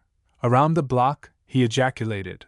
I have done the continent of Europe, taken a run through China, haunted the Emperor of Japan, and sailed around the Horn since I left you a minute ago. Illustration. He was a truthful boy in spite of his peculiarities, Holly was, said Serenz quietly. So I had to believe what he said. He abhorred lies. That was pretty fast traveling, though, said I. He'd make a fine messenger boy. That's so. I wish I'd suggested it to him, smiled my host. But I can tell you, sir, I was astonished. Holly, I said, you always were a fast youth, but I never thought you would develop into this. I wonder you're not out of breath after such a journey. Another point, my dear Austin, in favor of my mode of existence. We spooks have no breath to begin with. Consequently, to get out of it is no deprivation. But I say, he added, whither are you bound? To Coney Island to see the sights, I replied. Won't you join me? Not I, he replied. Coney Island is tame. When I first joined the Spectre Band, it seemed to me that nothing could delight me more than an eternal round of gaiety like that. But, Austin, I have changed. I have developed a good deal since you and I were parted at the grave. I should say you had, I answered. I doubt if many of your old friends would know you. You seem to have had difficulty in so doing yourself, Austin, he replied, regretfully. But see here, old chap, give up Coney Island, and spend the evening with me at the club. You'll have a good time, I can assure you. The club? I said. You don't mean to say you visions have a club? I do indeed. The Ghost Club is the most flourishing association of choice spirits in the world. We have rooms in every city in creation, and the finest part of it is there are no dues to be paid. The membership list holds some of the finest names in history: Shakespeare, Milton, Chaucer, Napoleon Bonaparte, Caesar, George Washington, Mozart, Frederick the Great, Mark Antony. Cassius was blackballed on Caesar's account, Galileo, Confucius. Illustration. You admit the Chinese, I queried. Not always, he replied. But Khan was such a good fellow they hadn't the heart to keep him out. But you see, Austin, what a lot of fine fellows there are in it. Yes, it's a magnificent list, and I should say they made a pretty interesting set of fellows to hear talk, I put in. Well, rather, Holly replied. I wish you could have heard a debate between Shakespeare and Caesar on the resolution. The pen is mightier than the sword. It was immense. I should think it might have been, I said. Which one? The sword party. They were the best fighters, though on the merits of the argument Shakespeare was way ahead. If I thought I'd stand a chance of seeing spooks like that, I think I'd give up Coney Island and go with you, I said. Well, replied Holly, That's just the kind of a chance you do stand. They'll all be there tonight, and as this is Ladies' Day, you might meet Lucretia Borgia, Cleopatra, and a few other feminine apparitions of considerable note. That settles it. I am yours for the rest of the day, I said, and so we adjourned to the rooms of the Ghost Club. These rooms were in a beautiful house on Fifth Avenue. The number of the house you will find on consulting the court records. I have forgotten it. It was a large, broad, brownstone structure, and must have been over 150 feet in depth. Such fittings I never saw before. Everything was in the height of luxury, and I am quite certain that among beings to whom money is a measure of possibility no such magnificence is attainable. The paintings on the walls were by the most famous artists of our own and other days. The rugs on the superbly polished floors were worth fortunes, not only for their exquisite beauty, but also for their extreme rarity. In keeping with these were the furniture and bric-a-brac. In short, my dear sir, I had never dreamed of anything so dazzlingly, so superbly magnificent as that apartment into which I was ushered by the ghost of my quondam friend Holly Hicks. Illustration. At first I was speechless with wonder, which seemed to amuse Hicks very much. Pretty fine, eh? He said with a short laugh. Well, I replied, in a moment, considering that you can get along without money, and that all the resources of the world are at your disposal, it is not more than half bad. Have you a library? I was always fond of books, explained 5010 in parenthesis to me, and so was quite anxious to see what the Club of Ghosts could show in the way of literary treasures. Imagine my surprise when Holly informed me that the club had no collection of the sort to appeal to the bibliophile. No, he answered, we have no library. Rather strange, I said, that a club to which men like Shakespeare, Milton, Edgar Allan Poe, and other deceased literati belong should be deficient in that respect. Not at all, said he. Why should we want books when we have the men themselves to tell their tales to us? Would you give a rap to possess a set of Shakespeare if William himself would sit down and rattle off the whole business to you any time you chose to ask him to do it? Would you follow Scott's printed narratives through their devious and tedious periods if Sir Walter in spirit would come to you on demand, and tell you all the old stories over again in a tenth part of the time it would take you to read the introduction to one of them? I fancy not, I said. Are you in such luck? I am, said Holly, only personally I never send for Scott or Shakespeare. I prefer something lighter than either, Douglas Jerrold or Marryat. But best of all, I like to sit down and hear Noah swap animal stories with Davy Crockett. Noah's the brightest man of his age in the club. Adam's kind of slow. How about Solomon? I asked, more to be flippant than with any desire for information. I was much amused to hear Holly speak of these great spirits as if he and they were chums of long standing. Illustration. Solomon has resigned from the club, he said, with a sad sigh. He was a good fellow, Solomon was, but he thought he knew it all until old Dr. Johnson got hold of him, and then he knuckled under. It's rather rough for a man to get firmly established in his belief that he is the wisest creature going, and then, after a couple of 1,000 years, have an Englishman come along and tell him things he never knew before, especially the way Sam Johnson delivers himself of his opinions. Johnson never cared whom he hurt, you know, and when he got after Solomon, he did it with all his might. I wonder if Boswell was there? I ventured, interrupting 5010 in his extraordinary narrative for an instant. Yes, he was there, returned the prisoner. I met him later in the evening, but he isn't the spook he might be. He never had much spirit anyhow, and when he died he had to leave his nose behind him, and that settled him. Of course, I answered. Boswell with no nose to stick into other people's affairs would have been like Othello with Desdemona left out. But go on. What did you do next? Well, 5010 resumed. After I'd looked about me, and drunk my fill of the magnificence on every hand, Holly took me into the music room, and introduced me to Mozart and Wagner and a few other great composers. In response to my request, Wagner played an impromptu version of Daisy Bell on the organ. It was great, not much like Daisy Bell, of course, more like a collision between a cyclone and a summum in a tinplate mining camp, in fact, but nevertheless marvelous. I tried to remember it afterwards, and jotted down a few notes, but I found the first bar took up 7 sheets of foolscap, and so gave it up. Then Mozart tried his hand on a banjo for my amusement, Mendelssohn sang a half-dozen of his songs without words, and then Gottschalk played one of Poe's weird stories on the piano. Then Carlyle came in, and Hawley introduced me to him. He was a gruff old gentleman, and seemingly anxious to have Froude become ineligible, and I judged from the rather fierce manner in which he handled the club he had in his hand, that there were 1 or 2 other men of prominence still living he was anxious to meet. Dickens, too, was desirous of a 2-minute interview with certain of his at present purely mortal critics, and between you and me, if the wink that Bacon gave Shakespeare when I spoke of Ignatius Donnelly meant anything, the famous cryptogrammarian will do well to drink a bottle of the elixir of life every morning before breakfast, and stave off dissolution as long as he can. There's no getting around the fact, sir, Surrenz added, with a significant shake of the head, that the present leaders of literary thought with critical tendencies are going to have the hardest kind of a time when they cross the river and apply for admission to the Ghost Club.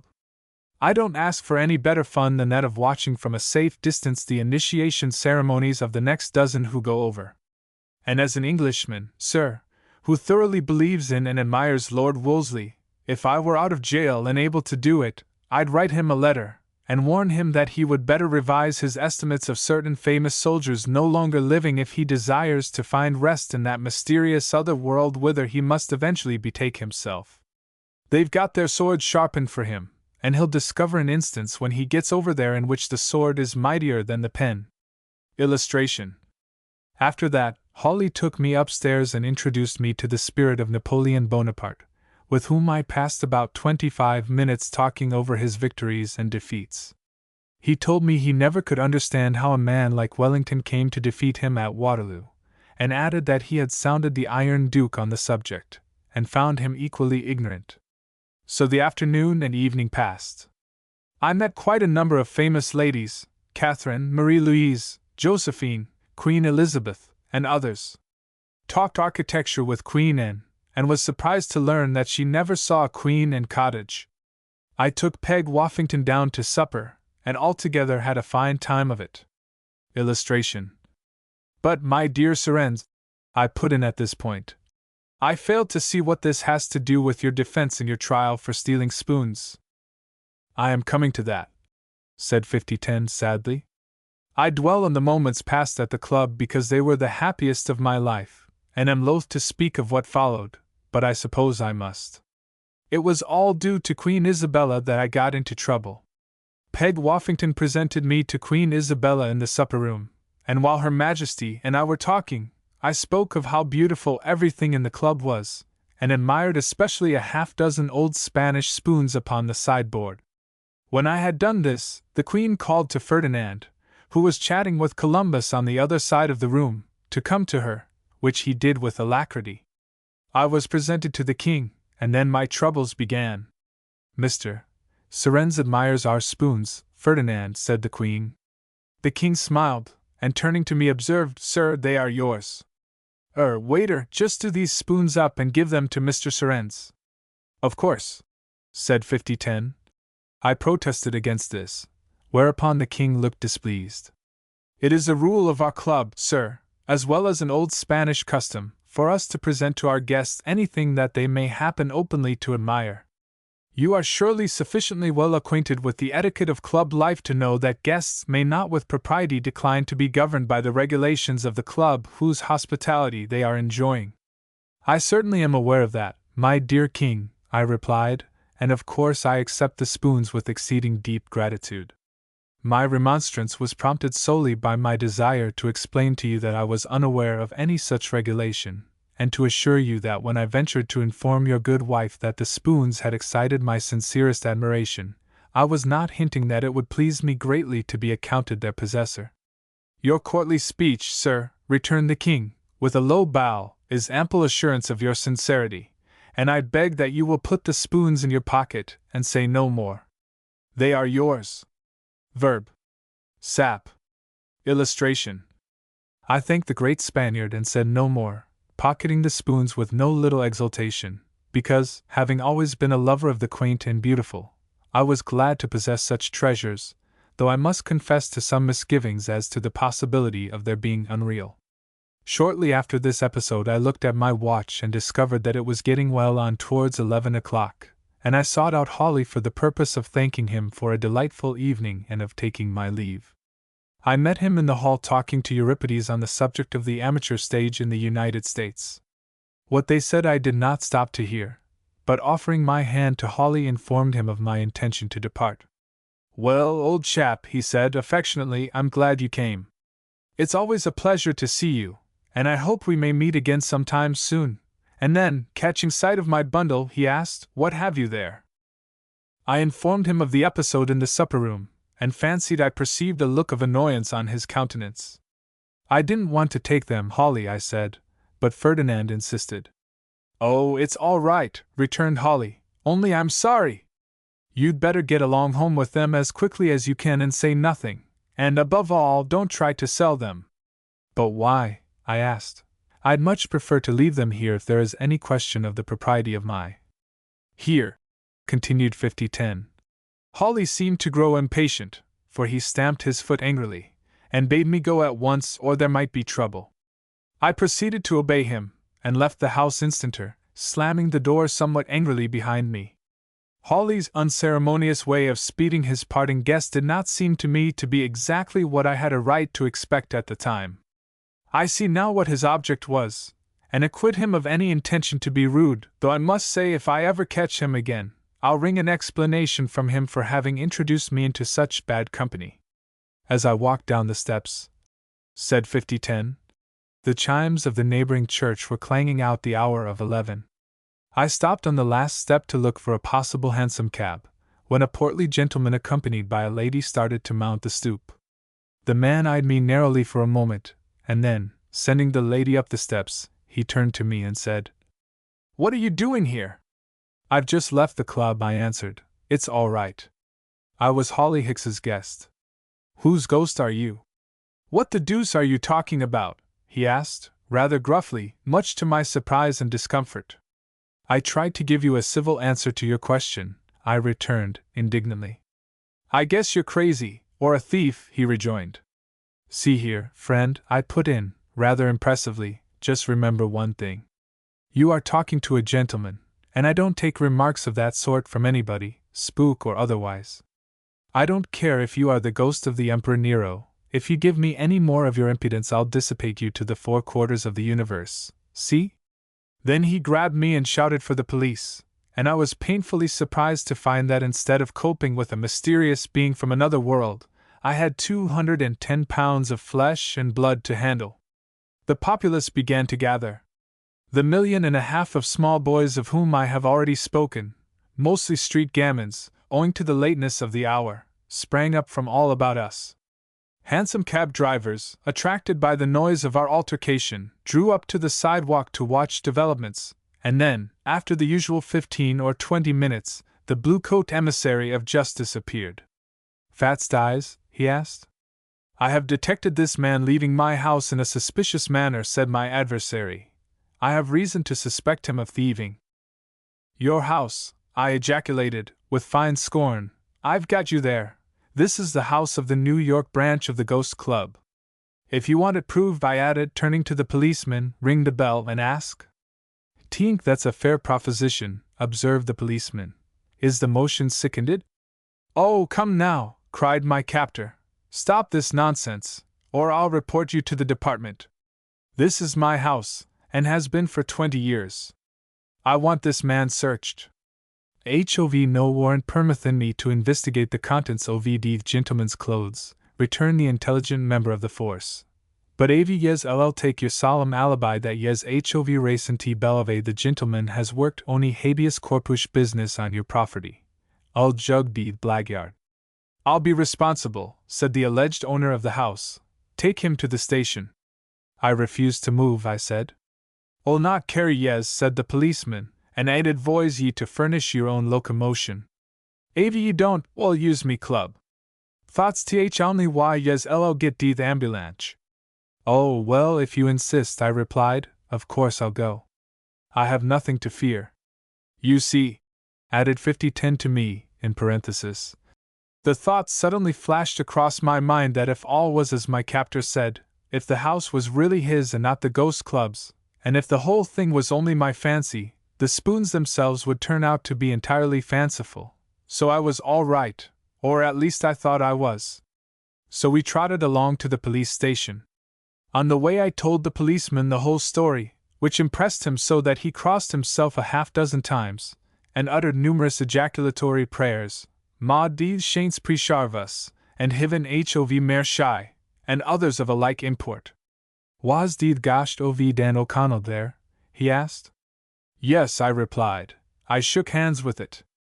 Let me shocked thought hand, he said, his voice trembling with emotion, and then he whispered in my ear, Belave yes to be innocent, but av yes ain't, for the love of Dan, lo let yes _esh_ cape. Illustration. Thanks, old fellow, I replied, but I am innocent of wrongdoing, as I can prove. Alas! Sighed the convict. It was not to be so. When I arrived at the station house, I was dumbfounded to learn that the spoons were all too real. I told my story to the sergeant, and pointed to the monogram, G.C., on the spoons as evidence that my story was correct.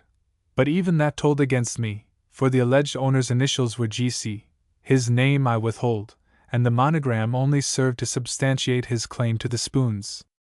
Worst of all, he claimed that he had been robbed on several occasions before this, and by midnight I found myself locked up in a dirty cell to await trial. I got a lawyer, and as I said before, even he declined to believe my story, and suggested the insanity dodge. Of course I wouldn't agree to that. I tried to get him to subpoena Ferdinand and Isabella and Euripides and Holly Hicks in my behalf, and all he'd do was to sit there and shake his head at me. Then I suggested going up to the Metropolitan Opera House some fearful night as the clock struck 12, and tried to serve papers on Wagner's Spook, all of which he treated as unworthy of a moment's consideration. Then I was tried, convicted, and sentenced to live in this beastly hole. But I have one strong hope to buoy me up, and if that is realized, I'll be free tomorrow morning. What is that? I asked. Why, he answered, with a sigh, as the bell rang summoning him to his supper. Why, the whole horrid business has been so weird and uncanny that I'm beginning to believe it's all a dream. If it is, why, I'll wake up and find myself at home in bed, that's all. I've clung to that hope for nearly a year now, but it's getting weaker every minute. Yes, 50-10, I answered, rising and shaking him by the hand in parting. That's a mighty forlorn hope, because I'm pretty wide awake myself at this moment, and can't be a part of your dream. The great pity is you didn't try the insanity dodge. Tut! He answered. That is the last resource of a weak mind. A psychical prank.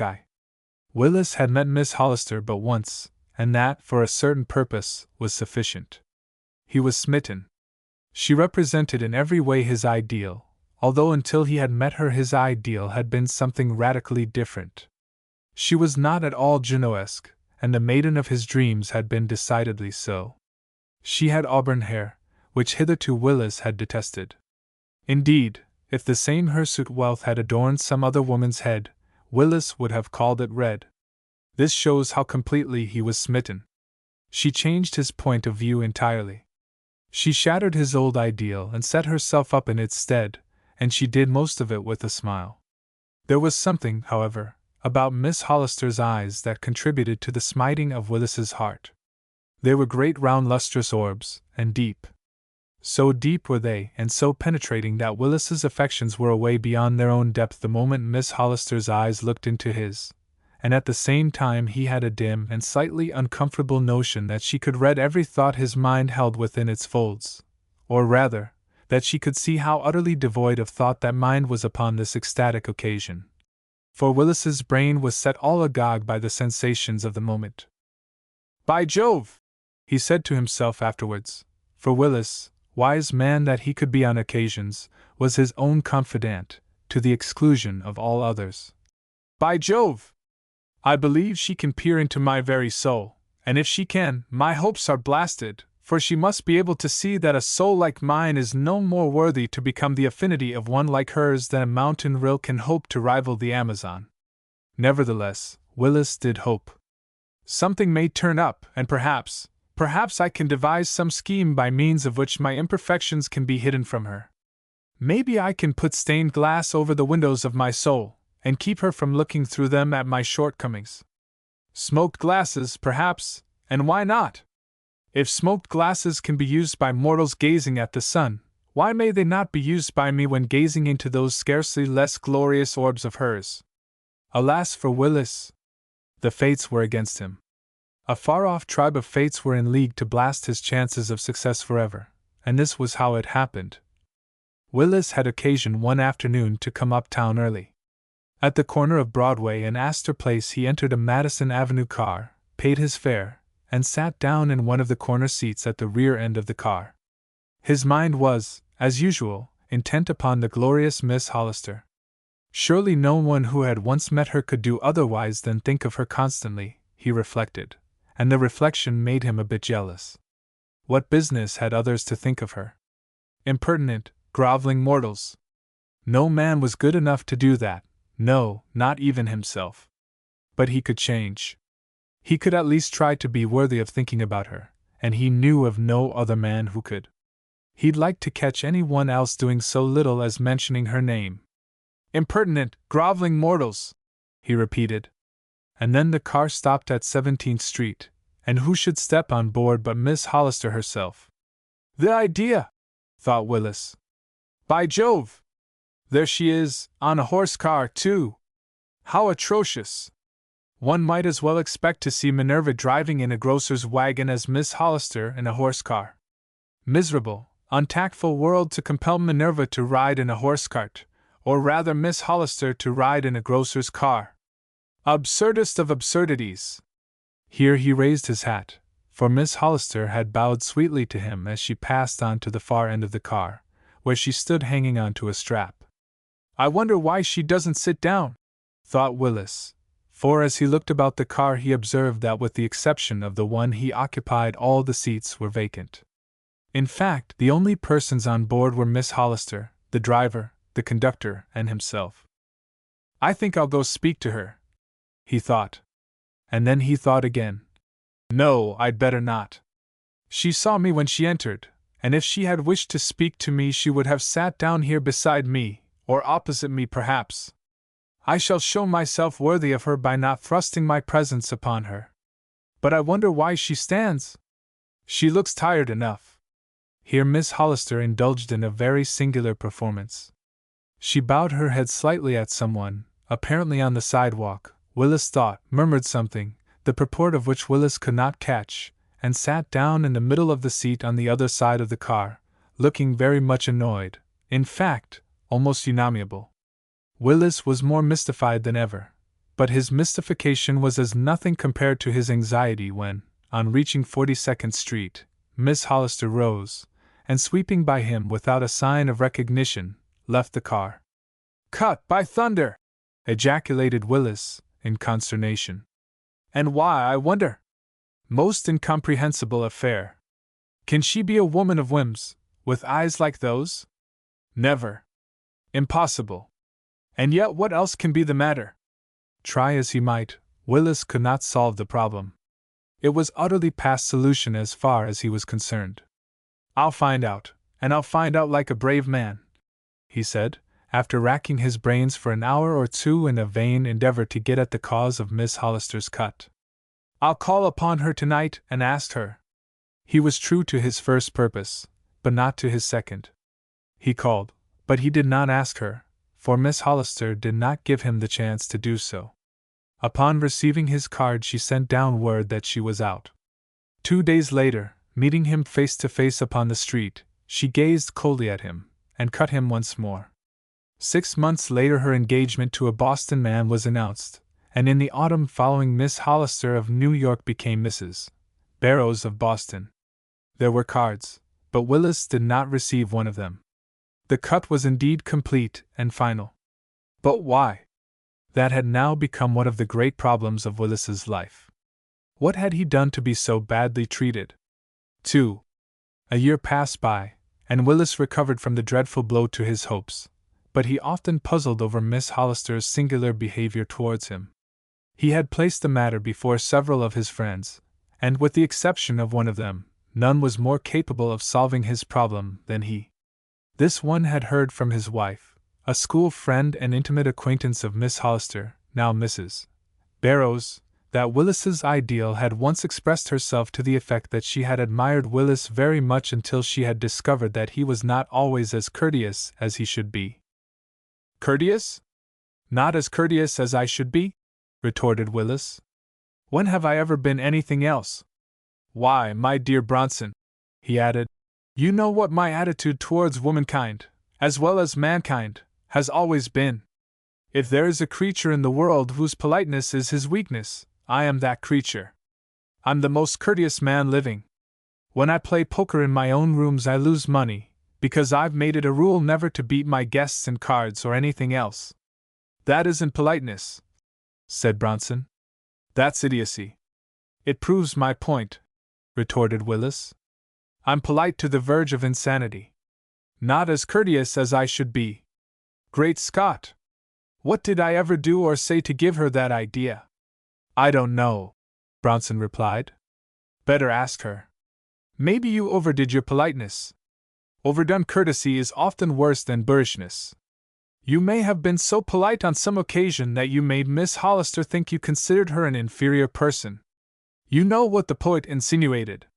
Cirrhosis holds no fury like a woman condescended to by a man. I've half a mind to write to Mrs. Barrows and ask her what I did, said Willis. That would be lovely, said Bronson. Barrows would be pleased. True. I never thought of that, replied Willis. You are not a thoughtful thinker, said Bronson dryly. If I were you I'd bide my time, and some day you may get an explanation. Stranger things have happened, and my wife tells me that the Barrowses are to spend the coming winter in New York. You'll meet them out somewhere, no doubt. No, I shall decline to go where they are. No woman shall cut me a second time, not even Mrs. Barrows, said Willis firmly. Good. Stand by your colors, said Bronson, with an amused smile. A week or two later Willis received an invitation from Mr. and Mrs. Bronson to dine with them informally. I have some very clever friends I want you to meet, she wrote. So be sure to come. Willis went. The clever friends were Mr. and Mrs. Barrows, and to the surprise of Willis, he was received most effusively by the quondam Miss Hollister. Why, Mr. Willis, she said, extending her hand to him. How delightful to see you again! Thank you, said Willis, in some confusion. I am sure it is a very pleasant surprise for me. I had no idea. Nor I, returned Mrs. Barrows. And really I should have been a little embarrassed, I think, had I known you were to be here. Ha! It's so very absurd that I almost hesitate to speak of it, but I feel I must. I've treated you very badly. Indeed, said Willis, with a smile. How, pray? Well, it wasn't my fault really, returned Mrs. Barrows. But do you remember, a little over a year ago, my riding uptown on a horse car, a Madison Avenue car, with you? Said Willis, with an affectation of reflection. Let me see. Yes, I think I do. We were the only ones on board, I believe, and Here Mrs. Barrows laughed outright. You thought we were the only ones on board, but we weren't. The car was crowded, she said. Then I don't remember it, said Willis. The only time I ever rode on a horse car with you to my knowledge was— I know, this was the occasion, interrupted Mrs. Barrows.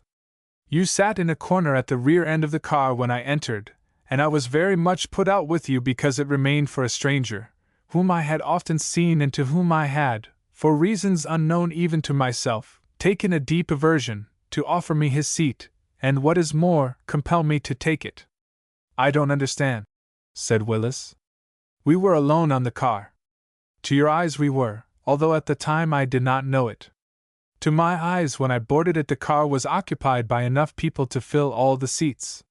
You returned my bow as I entered, but did not offer me your seat. The stranger did, and while I tried to decline it, I was unable to do so. He was a man of about my own age, and he had a most remarkable pair of eyes. There was no resisting them. His offer was a command, and as I rode along and thought of your sitting motionless at the end of the car, compelling me to stand, and being indirectly responsible for my acceptance of courtesies from a total and disagreeable stranger, I became so very indignant with you that I passed you without recognition as soon as I could summon up courage to leave. I could not understand why you, who had seemed to me to be the soul of politeness, should upon this occasion have failed to do not what I should exact from any man, but what I had reason to expect of you. But, Mrs. Barrows, remonstrated Willis, why should I give up a seat to a lady when there were 20 other seats unoccupied on the same car? There is no reason in the world why you should, replied Mrs. Barrows. But it was not until last winter that I discovered the trick that had been put upon us. Ah? Said Willis. Trick? Yes, said Mrs. Barrows. It was a trick. The car was empty to your eyes, but crowded to mine with the astral bodies of the members of the Boston Theosophical Society. What at? Roared Willis. It is just as I have said, replied Mrs. Barrows, with a silvery laugh. They are all great friends of my husband's, and one night last winter he dined them at our house, and who do you suppose walked in first? Madame Blavatsky's ghost? Suggested Willis, with a grin. Not quite, returned Mrs. Barrows. But the horrible stranger of the horse car, and do you know, he recalled the whole thing to my mind, assuring me that he and the others had projected their astral bodies over to New York for a week, and had a magnificent time unperceived by all save myself, who was unconsciously psychic, and so able to perceive them in their invisible forms. It was a mean trick on me, Mrs. Barrows, said Willis, ruefully, as soon as he had recovered sufficiently from his surprise to speak. Oh no, she replied, with a repetition of her charming laugh, which re-aroused in Willis's breast all the regrets of a lost cause. They didn't intend it especially for you, anyhow. Well, said Willis, I think they did. They were friends of your husband's, and they wanted to ruin me. Ruin you? And why should the friends of Mr. Barrows have wished to do that? Asked Mrs. Barrows, in astonishment. Because, began Willis, slowly and softly. Because they probably knew that from the moment I met you, but that is a story with a disagreeable climax, Mrs. Barrows, so I shall not tell it. How do you like Boston? The Literary Remains of Thomas Bragdon. I was much pained one morning last winter on picking up a copy of the Times to note therein the announcement of the death of my friend Tom Bragdon, from a sudden attack of la grippe. The news stunned me. It was like a clap of thunder out of a clear sky, for I had not even heard that Tom was ill. Indeed, we had parted not more than 4 days previously after a luncheon together, at which it was I who was the object of his sympathy because a severe cold prevented my enjoyment of the whitebait, the fillet, the cigar, and indeed of everything, not even excepting Bragdon's conversation, which upon that occasion should have seemed more than usually enlivening, since he was in one of his most exuberant moods. His last words to me were, "Take care of yourself, Phil. I should hate to have you die, for force of habit is so strong with me that I shall forever continue to lunch with none but you, ordering 2 portions of everything, which I am sure I could not eat, and how wasteful that would be." And now he had passed over the threshold into the valley, and I was left to mourn. I had known Bragdon as a successful commission merchant for some 10 or 15 years, during which period of time we had been more or less intimate, particularly so in the last 5 years of his life, when we were drawn more closely together, I, attracted by the absolute genuineness of his character, his delightful fancy, and to my mind wonderful originality, for I never knew another like him, he, possibly by the fact that I was one of the very few who could entirely understand him, could sympathize with his peculiarities, which were many, and was always ready to enter into any one of his odd moods, and with quite as much spirit as he himself should display. It was an ideal friendship. Illustration. It had been our custom every summer to take what Bragdon called spirit trips together, that is to say, generally in the early spring, Bragdon and I would choose some out-of-the-way corner of the world for exploration, We would each read all the literature that we could find concerning the chosen locality, saturate our minds with the spirit, atmosphere, and history of the place, and then in August, boarding a small schooner-rigged boat belonging to Bragdon, we would cruise about the Long Island Sound or sail up and down the Hudson River for a week, where, tabooing all other subjects, we would tell each other all that we had been able to discover concerning the place we had decided upon for our imaginary visit. In this way we became tolerably familiar with several places of interest which neither of us had ever visited, and which, in my case, financial limitations, and in Bragdon's, lack of time, were likely always to prevent our seeing. As I remember the matter, this plan was Bragdon's own, and its first suggestion by him was received by me with a smile of derision. But the quaintness of the idea in time won me over, and after the first trial, when we made a spirit trip to Belookistan, I was so fascinated by my experience that I eagerly looked forward to a second in the series, and was always thereafter only too glad to bear my share of the trouble and expense of our annual journeyings. In this manner we had practically circumnavigated this world and one or two of the planets, for, content as we were to visit unseen countries in spirit only, we were never hampered by the ordinary limitations of travel, and where books failed to supply us with information the imagination was called into play. The universe was open to us at the expense of a captain for our sharpe, canned provisions for a week, and a moderate consumption of grey matter in the conjuring up of scenes with which neither ourselves nor others were familiar. The trips were refreshing always, and in the case of our spirit journey through Italy, which at that time neither of us had visited, but which I have since had the good fortune to see in the fullness of her beauty, I found it to be far more delightful than the reality. Illustration. "We'll go in," said Bragdon, when he proposed the Italian tour, "by the St. Gothard route, the description of which I will prepare in detail myself. You can take the lakes, rounding up with Como. I will follow with the trip from Como to Milan, and Milan shall be my care. You can do Verona and Padua, I Venice. Then we can both try our hands at Rome and Naples. In the latter place, to save time, I will take Pompeii, you Capri. Thence we can hark back to Rome, thence to Pisa, Genoa, and Turin, giving a day to Siena and some of the quaint Etruscan towns, passing out by the Mont Cenis route from Turin to Geneva. If you choose, you can take a run along the Riviera and visit Monte Carlo. For my own part, though, I prefer not to do that, because it brings a sensational element into the trip which I don't particularly care for. You'd have to gamble, and if your imagination is to have full play you ought to lose all your money, contemplate suicide, and all that. I don't think the results would be worth the mental strain you'd have to go through, and I certainly should not enjoy hearing about it. The rest of the trip, though, we can do easily in 5 days, which will leave us 2 for fishing, if we feel so disposed. They say the bluefish are biting like the devil this year.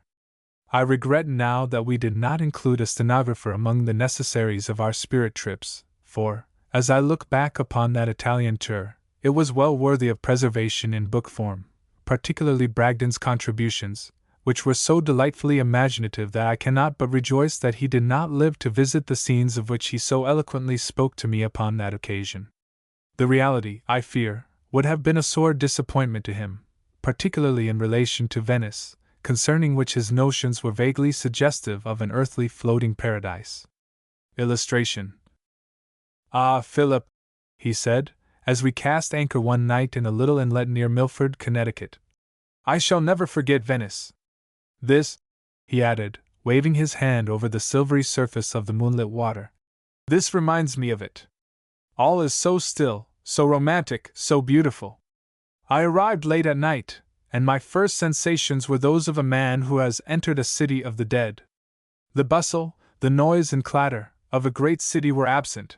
Nothing was there but the massive buildings rising up out of the still, peaceful waters like gigantic tombs, and as my gondolier guided the somber black craft to which I had confided my safety and that of my valise, gliding in and out along those dark unlit streams, a great wave of melancholy swept over me, and then, passing from the minor streets into the Grand Canal, the melancholy was dispelled by the brilliant scene that met my eyes, great floods of light coming from everywhere, the brilliance of each ray reinforced by its reflection in the silent river over which I was speeding. It was like a glimpse of paradise, and when I reached my palace I was loath to leave the gondola, for I really felt as though I could glide along in that way through all eternity. You lived in a palace in Venice? I asked, somewhat amused at the magnificence of this imaginary tour. Certainly. Why not? He replied. I could not bring myself to staying in a hotel, Phil, in Venice. Venice is of a past age, when hotels were not, and to be thoroughly en rapport with my surroundings, I took up my abode in a palace, as I have said. It was on one of the side streets, to be sure, but it was yet a palace, and a beautiful one. And that street? It was a rivulet of beauty, in which could be seen myriads of golden-hued fish at play, which as the gondola passed to and fro would flirt into hiding until the intruder had passed out of sight in the Grand Canal, after which they would come slowly back again to render the silver waters almost golden with their brilliance. Weren't you rather extravagant, Tom? I asked. Palaces are costly, are they not? Oh no, he replied, with as much gravity as though he had really taken the trip and was imparting information to a seeker after knowledge. It was not extravagant when you consider that anything in Venice in the way of a habitable house is called a palace, and that there are no servants to be tipped, that your lights, candles all, cost you first price only, and not the profit of the landlord, plus that of the concierge, plus that of the maid, plus several other small but aggravatingly augmentative sums which make your hotel bills seem like highway robbery. No, living in a palace, on the whole, is cheaper than living in a hotel. Incidentals are less numerous and not so costly, and then you are so independent. Mine was a particularly handsome structure. I believe I have a picture of it here. Here Bragdon fumbled in his satchel for a moment, and then dragged forth a small unmounted photograph of a Venetian street scene, and pointing out an ornate structure at the left of the picture, assured me that that was his palace, though he had forgotten the name of it. By the way, he said, let me say parenthetically that I think our foreign trips will have a far greater vraisemblance if we heighten the illusion with a few photographs, don't you? They cost about $25 apiece at Blank's, in 23rd Street. A good idea that, I answered, amused at the thoroughness with which Bragdon was doing Venice. We can remember what we haven't seen so very much more easily. Yes, Bragdon said, and besides, they'll keep us from exaggeration.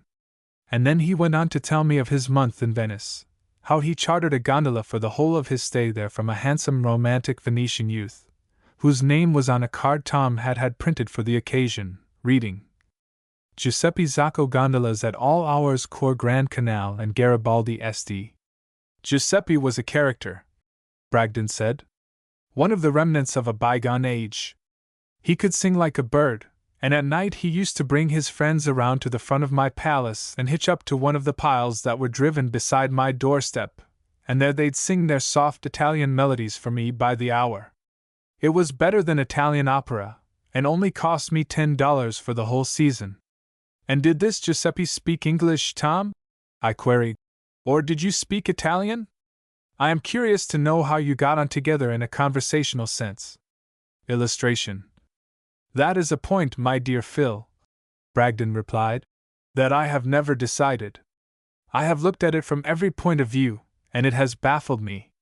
I have asked myself the question, which would be the more likely, that Giuseppe should speak English, or that I should speak Italian? It has seemed to me that the latter would be the better way, for, all things considered, an American produce broker is more likely to be familiar with the Italian tongue than a Venetian gondola driver with the English. On the other hand, we want our accounts of these trips to seem truthful, and you know that I am not familiar with Italian, and we do not either of us know that a possible Zacco would not be a fluent speaker of English. To be honest with you, I will say that I had hoped you would not ask the question. Well, I answered, I'll withdraw it. As this is only a spirit trip, we can each decide the point as it seems best to us. I think that is the proper plan, he said, and then, proceeding with his story, he described to me the marvelous paintings that adorned the walls of his palace, how he had tried to propel a gondola himself, and got a fall into the deliciously tepid waters of the canal, as he called them, for his pains, and it seemed very real, so minute were the details into which he entered. But the height of Bragdon's realism in telling his story of Venice was reached when, diving down into the innermost recesses of his vest pocket, he brought forth a silver filigree effigy of a gondola, which he handed me with the statement that it was for me. I got that in the plaza of St. Mark's. I had visited the cathedral, inspected the mosaic flooring, taken a run to the top of the campanile, fed the pigeons, and was just about returning to the palace, when I thought of you, Phil, getting ready to do Rome with me, and I thought to myself what a dear fellow he is, and, as I thought that, it occurred to me that I'd like you to know I had you in mind at the time. And so I stopped in one of those brilliant little shops on the plaza, where they keep everything they have in the windows, and bought that. It isn't much, old fellow, but it's for remembrance' sake. I took it from him and pressed his hand affectionately, and for a moment, as the little sharper rose and fell with the rising and falling of the slight undulating waves made by the passing up to anchorage of a small steam tug, I almost believed that Tom had been to Venice. I still treasure the little filigree gondola, nor did I, when some years later I visited Venice, see there anything for which I would have exchanged that sweet token of remembrance. Bragdon, as will already have been surmised by you who read, was more of a humorist than anything else, but the enthusiasm of his humor, its absolute spontaneity and kindliness, gave it at times a semblance to what might pass for true poetry. He was by disposition a thoroughly sweet spirit, and when I realized that he had gone before, and that the trips he and I had looked forward to with such almost boyish delight year by year were never more to be had, my eyes grew wet, and for a time I was disconsolate, and yet 1 week later I was laughing heartily at Bragdon. He had appointed me, it was found when his will was read, his literary executor. I fairly roared with mirth to think of Bragdon's having a literary executor, for, imaginative and humorous as he undoubtedly was, he had been so thoroughly identified in my mind with the produce business that I could scarcely bring myself to think of him in the light of a literary person. Indeed, he had always seemed to me to have an intolerance of literature. I had taken but half of a spirit trip with him when I discovered that he relied more upon his own imagination for facts of interest than upon what could be derived from books. He showed this trait no more strongly than when we came, upon this same Italian tour of which I have already written at some length, to do Rome together, for I then discovered how imaginary indeed the trips were from his point of view. What seemed to him as proper to be was, and neither history nor considerations of locality ever interfered with the things being as he desired them to be. Had it been otherwise, he never would have endeavored to make me believe that he had stood upon the very spot in the Colosseum where Caesar addressed the Roman mob in impassioned words, exhorting them to resist the encroachment upon their liberties of the Pope. At first it seemed to me that my late friend was indulging in a posthumous joke, and I paid his memory the compliment of seeing the point. But when, some days later, I received a note from his executors stating that they had found in the storeroom of Bragdon's house a large packing box full of papers and books, upon the cover of which was tacked a card bearing my address, I began to wonder whether or not, after all, the imagination of my dead friend had really led him to believe that he possessed literary ability. I immediately sent word to the executors to have the box forwarded to me by express, and awaited its coming with no little interest, and it must be confessed, with some anxiety, for I am apt to be depressed by the literary lucubrations of those of my friends who, devoid of the literary quality, do yet persist in writing. And for as long a time as I had known Bragdon I had never experienced through him any sensations save those of exhilaration, and I greatly feared a posthumous breaking of the spell. Poet in feeling as I thought him, I could hardly imagine a poem written by my friend, and while I had little doubt that I could live through the reading of a novel or short prose sketch from his pen, I was apprehensive as to the effect of a possible bit of verse. It seemed to me, in short, that a poem by Bragdon, while it might easily show the poet's fancy, could not fail to show also the produce-broker's clumsiness of touch. His charm was the spontaneity of his spoken words, his enthusiastic personality disarming all criticism. What the labored productions of his fancy might prove to be, I hardly dared think. It was this dread that induced me, upon receipt of the box, appalling in its bulk and unpleasantly suggestive of the departure to other worlds of the original consignor, since it was long and deep like the outer oaken covering of a casket, to delay opening it for some days. But finally I nerved myself up to the duty that had devolved upon me, and opened the box. Illustration. It was full to overflowing with printed books in fine bindings, short tales in Bragdon's familiar hand and copybooks, manuscripts almost without number, 3 Russia leather record books containing, the title page told me, that which I most dreaded to find, the poems of Thomas Bragdon, and dedicated to his dearest friend, myself. I had no heart to read beyond the dedication that night, but devoted all my time to getting the contents of the box into my library, having done which I felt it absolutely essential to my happiness to put on my coat, and though the night was stormy, to rush out into the air. I think I should have suffocated in an open field with those literary remains of Thomas Bragdon heaped about me that night. On my return I went immediately to bed, feeling by no means in the mood to read the poems of Thomas Bragdon. I tossed about through the night, sleeping little, and in the morning rose up unrefreshed, and set about the examination of the papers and books entrusted to my care by my departed friend. And oh, the stuff I found there! If I was depressed at starting in, I was stupefied when it was all over, for the collection was mystifying to the point that it stunned. In the first place, on opening volume I, of the poems of Thomas Bragdon, the first thing to greet my eyes were these lines. Constancy. Often have I heard it said that her lips are ruby red, little heed I what they say, I have seen as red as they. Ere she smiled on other men, real rubies were they then. But now her lips are coy and cold, to mine they ne'er reply, and yet I cease not to behold the love light in her eye. Her very frowns are fairer far than smiles of other maidens are. As I read I was conscious of having seen the lines somewhere before, and yet I could not place them for the moment. They certainly possessed merit, so much so, in fact, that I marveled to think of their being Bragdon's. I turned the leaves further and discovered this. Disappointment. Come to me, O ye children, for I hear you at your play, and the questions that perplexed me have vanished quite away. The poem of the universe nor rhythm has nor rhyme, some god recites the wondrous song, a stanza at a time. I dwell not now on what may be, night shadows o'er the scene, but still my fancy wanders free through that which might have been. 2 stanzas in the poem, the first and the last, reminded me, as did the lines on Constancy, of something I had read before. In a moment I had placed the first as the opening lines of Longfellow's Children, and a search through my books showed that the concluding verse was taken bodily from Peacock's exquisite little poem, Castles in the Air. Despairing to solve the problem that now confronted me, which was, in brief, what Bragdon meant by bodily lifting stanzas from the poets, and making them over into mosaics of his own, I turned from the poems and cast my eyes over some of the bound volumes in the box.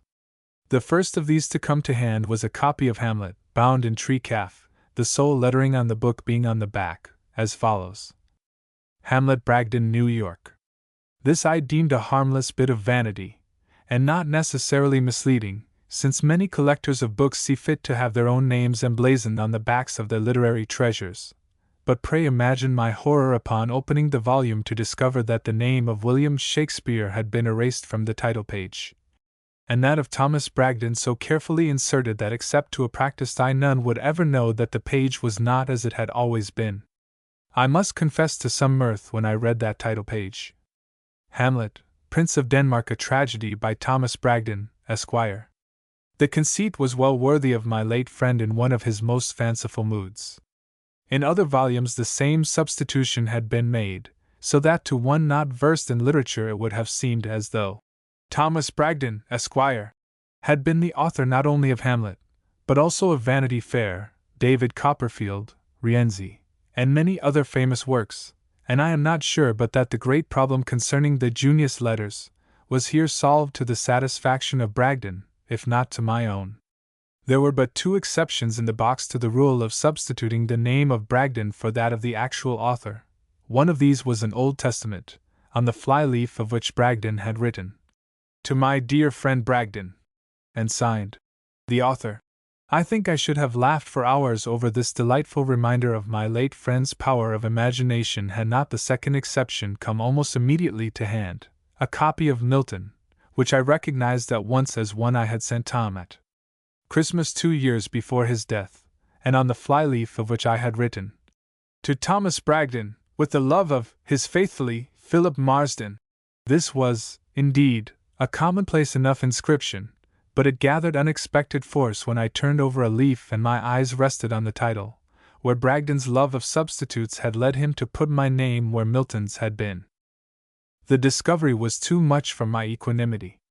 I was thoroughly disconcerted, almost angry, and I felt, for the first time in my life, that there had been vagaries in Bragdon's character with which I could not entirely sympathize. But in justice to myself, it must be said, these sentiments were induced by first thoughts only. Certainly there could be but one way in which Bragdon's substitution of my name for Milton's could prove injurious or offensive to me who was his friend, and that was by his putting that copy out before the world to be circulated at random, which avenue to my discomfiture he had effectually closed by leaving the book in my hands, to do with it whatsoever I pleased. Second thoughts showed me that it was only a fear of what the outsider might think that was responsible for my temporary disloyalty to my departed comrade's memory. And then when I remembered how thoroughly we twain had despised the outsider, I was so ashamed of my aberration that I immediately renewed my allegiance to the late King Tom, so heartily, in fact, that my emotions well nigh overcame me, and I found it best to seek distractions in the outer world. I put on my hat and took a long walk along the riverside drive, the crisp air of the winter night proving a tonic to my disturbed system. It was after midnight when I returned to my apartment in a tolerably comfortable frame of mind, and yet as I opened the door to my study I was filled with a vague apprehension, of what I could not determine, but which events soon justified, for as I closed the door behind me, and turned up the light over my table, I became conscious of a pair of eyes fixed upon me. Nervously whirling about in my chair and glancing over towards my fireplace, I was for a moment transfixed with terror, for there, leaning against the mantel and gazing sadly into the fire, was Tom Bragdon himself, the man whom but a short time before I had seen lowered into his grave. Illustration. "Tom!" I cried, springing to my feet and rushing towards him. "Tom, what does this mean? Why have you come back from the spirit world to haunt me?" As I spoke he raised his head slowly until his eyes rested full upon my own, whereupon he vanished, all save those eyes, which remained fixed upon mine, and filled with the soft, affectionate glow I had so often seen in them in life. "Tom!" I cried again, holding out my hand towards him in a beseeching fashion. "Come back! Explain this dreadful mystery if you do not wish me to lose my senses." And then the eyes faded from my sight, and I was alone again. Horrified by my experience, I rushed from the study into my bedroom, where I threw myself, groaning, upon my couch. To collect my scattered senses was of difficult performance, and when finally my agitated nerves did begin to assume a moderately normal state, they were set adrift once more by Tom's voice, which was unmistakably plain, bidding me to come back to him there in the study. Fearful as I was of the results, I could not but obey, and I rose tremblingly from my bed and tottered back to my desk, to see Bragdon sitting opposite my usual place just as he had so often done when in the flesh. "Phil," he said in a moment, "don't be afraid. I couldn't hurt you if I would, and you know, or if you don't know you ought to know, that to promote your welfare has always been the supremest of my desires. I have returned to you here tonight to explain my motive in making the alterations in those books, and to account for the peculiarities of those verses. We have known each other, my dear boy, how many years?" 15, Tom," I said, my voice husky with emotion. "Yes, 15 years, and 15 happy years, Phil. Happy years to me, to whom the friendship of one who understood me was the dearest of many dear possessions. From the moment I met you I felt I had at last a friend, one to whom my very self might be confided, and who would through all time and under all circumstances prove true to that trust. It seemed to me that you were my soul's twin, Phil, and as the years passed on and we grew closer to each other, when the rough corners of my nature adapted themselves to the curves of yours, I almost began to think that we were but one soul united in all things spiritual, two only in matters material. I never spoke of it to you. I thought of it in communion with myself. I never thought it necessary to speak of it to you, for I was satisfied that you knew. I did not realize until that night a fortnight since, when almost without warning I found myself on the threshold of the dark valley, that perhaps I was mistaken. I miss you, and so sudden was the attack, and so swiftly did the heralds of death intrude upon me, that I had no time to summon you, as I wished, and as I lay there upon my bed, to the watchers unconscious, it came to me, like a dash of cold water in my face, that after all we were not one, but in reality two, for had we been one, you would have known of the perilous estate of your other self, and would have been with me at the last. And, Phil, the realization that chilled my very soul, that showed me that what I most dearly loved to believe was founded in unreality, reconciled me to the journey I was about to take into other worlds, for I knew that should I recover, life could never seem quite the same to me. Here Bragdon, or his spirit, stopped speaking for a moment, and I tried to say something, but could not. I know how you feel, Phil, said he, noticing my discomfiture. For though you are not so much a part of me that you thoroughly comprehend me, I have become so much a part of you that your innermost thoughts are as plain to me as though they were mine. But let me finish. I realized when I lay ill and about to die that I had permitted my theory of happiness to obscure my perception of the actual. As you know, my whole life has been given over to imagination, all save that portion of my existence, which I shall not dignify by calling life, when I was forced by circumstances to bring myself down to realities. I did not live whilst in commercial pursuits. It was only when I could leave business behind and travel in fancy wheresoever I wished that I was happy, and in those moments, Phil, I was full of aspiration to do those things for which nature had not fitted me, and to the extent that I recognized my inability to do those things I failed to be content. I should have liked to be a great writer, a poet, a great dramatist, a novelist, a little of everything in the literary world. I should have liked to know Shakespeare, to have been the friend of Milton, and when I came out of my dreams it made me unhappy to think that such I never could be, until one day this idea came to me: all the happiness of life is bound up in the let's pretend games which we learn in childhood, and no harm results to anyone. If I can imagine myself off with my friend Phil Marsden in the lakes of England and Scotland, in the African jungle, in the moon, anywhere, and enter so far into the spirit of the trips as to feel that they are real and not imagination, why may I not in fancy be all these things that I so aspire to be? Why may not the plays of Shakespeare become the plays of Thomas Bragdon? Why may not the poems of Milton become the poems of my dearest, closest friend Phil Marsden? What is to prevent my achieving the highest position in letters, art, politics, science, anything in imagination? I acted upon the thought, and I found the plan worked admirably up to a certain point. It was easy to fancy myself the author of Hamlet, until I took my copy of that work in hand to read, and then it would shock and bring me back to earth again to see the name of another on the title page. My solution of this vexatious complication was soon found. Surely, thought I, it can harm no one if I choose in behalf of my own conceit to substitute my name for that of Shakespeare, and I did so. The illusion was complete. Indeed, it became no illusion, for my eyes did not deceive me. I saw what existed, the title page of Hamlet by Thomas Bragdon. I carried the plan further, and where I found a piece of literature that I admired, there I made the substitution of my name for that of the real author, and in the case of that delightful copy of Milton you gave me, Phil, it pleased me to believe that it was presented to me by the author. Only the inscription on the title page made it necessary for me to foist upon you the burden or distinction of authorship. Then, as I lived on in my imaginary paradise, it struck me that for one who had done such great things in letters I was doing precious little writing, and I bethought me of a plan which a dreadful reality made all the more pleasing. I looked into literature to a slight extent, and I perceived at once that originality is no longer possible. The great thoughts have been thought, the great truths have been grasped and made clear, the great poems have been written. I saw that the literature of today is either an echo of the past or a combination of the ideas of many in the productions of the individual, and upon that basis I worked. My poems are combinations. I have taken a stanza from one poet, and combining it with a stanza from another, have made the resulting poem my own, and in so far as I have made no effort to profit thereby I have been clear in my conscience.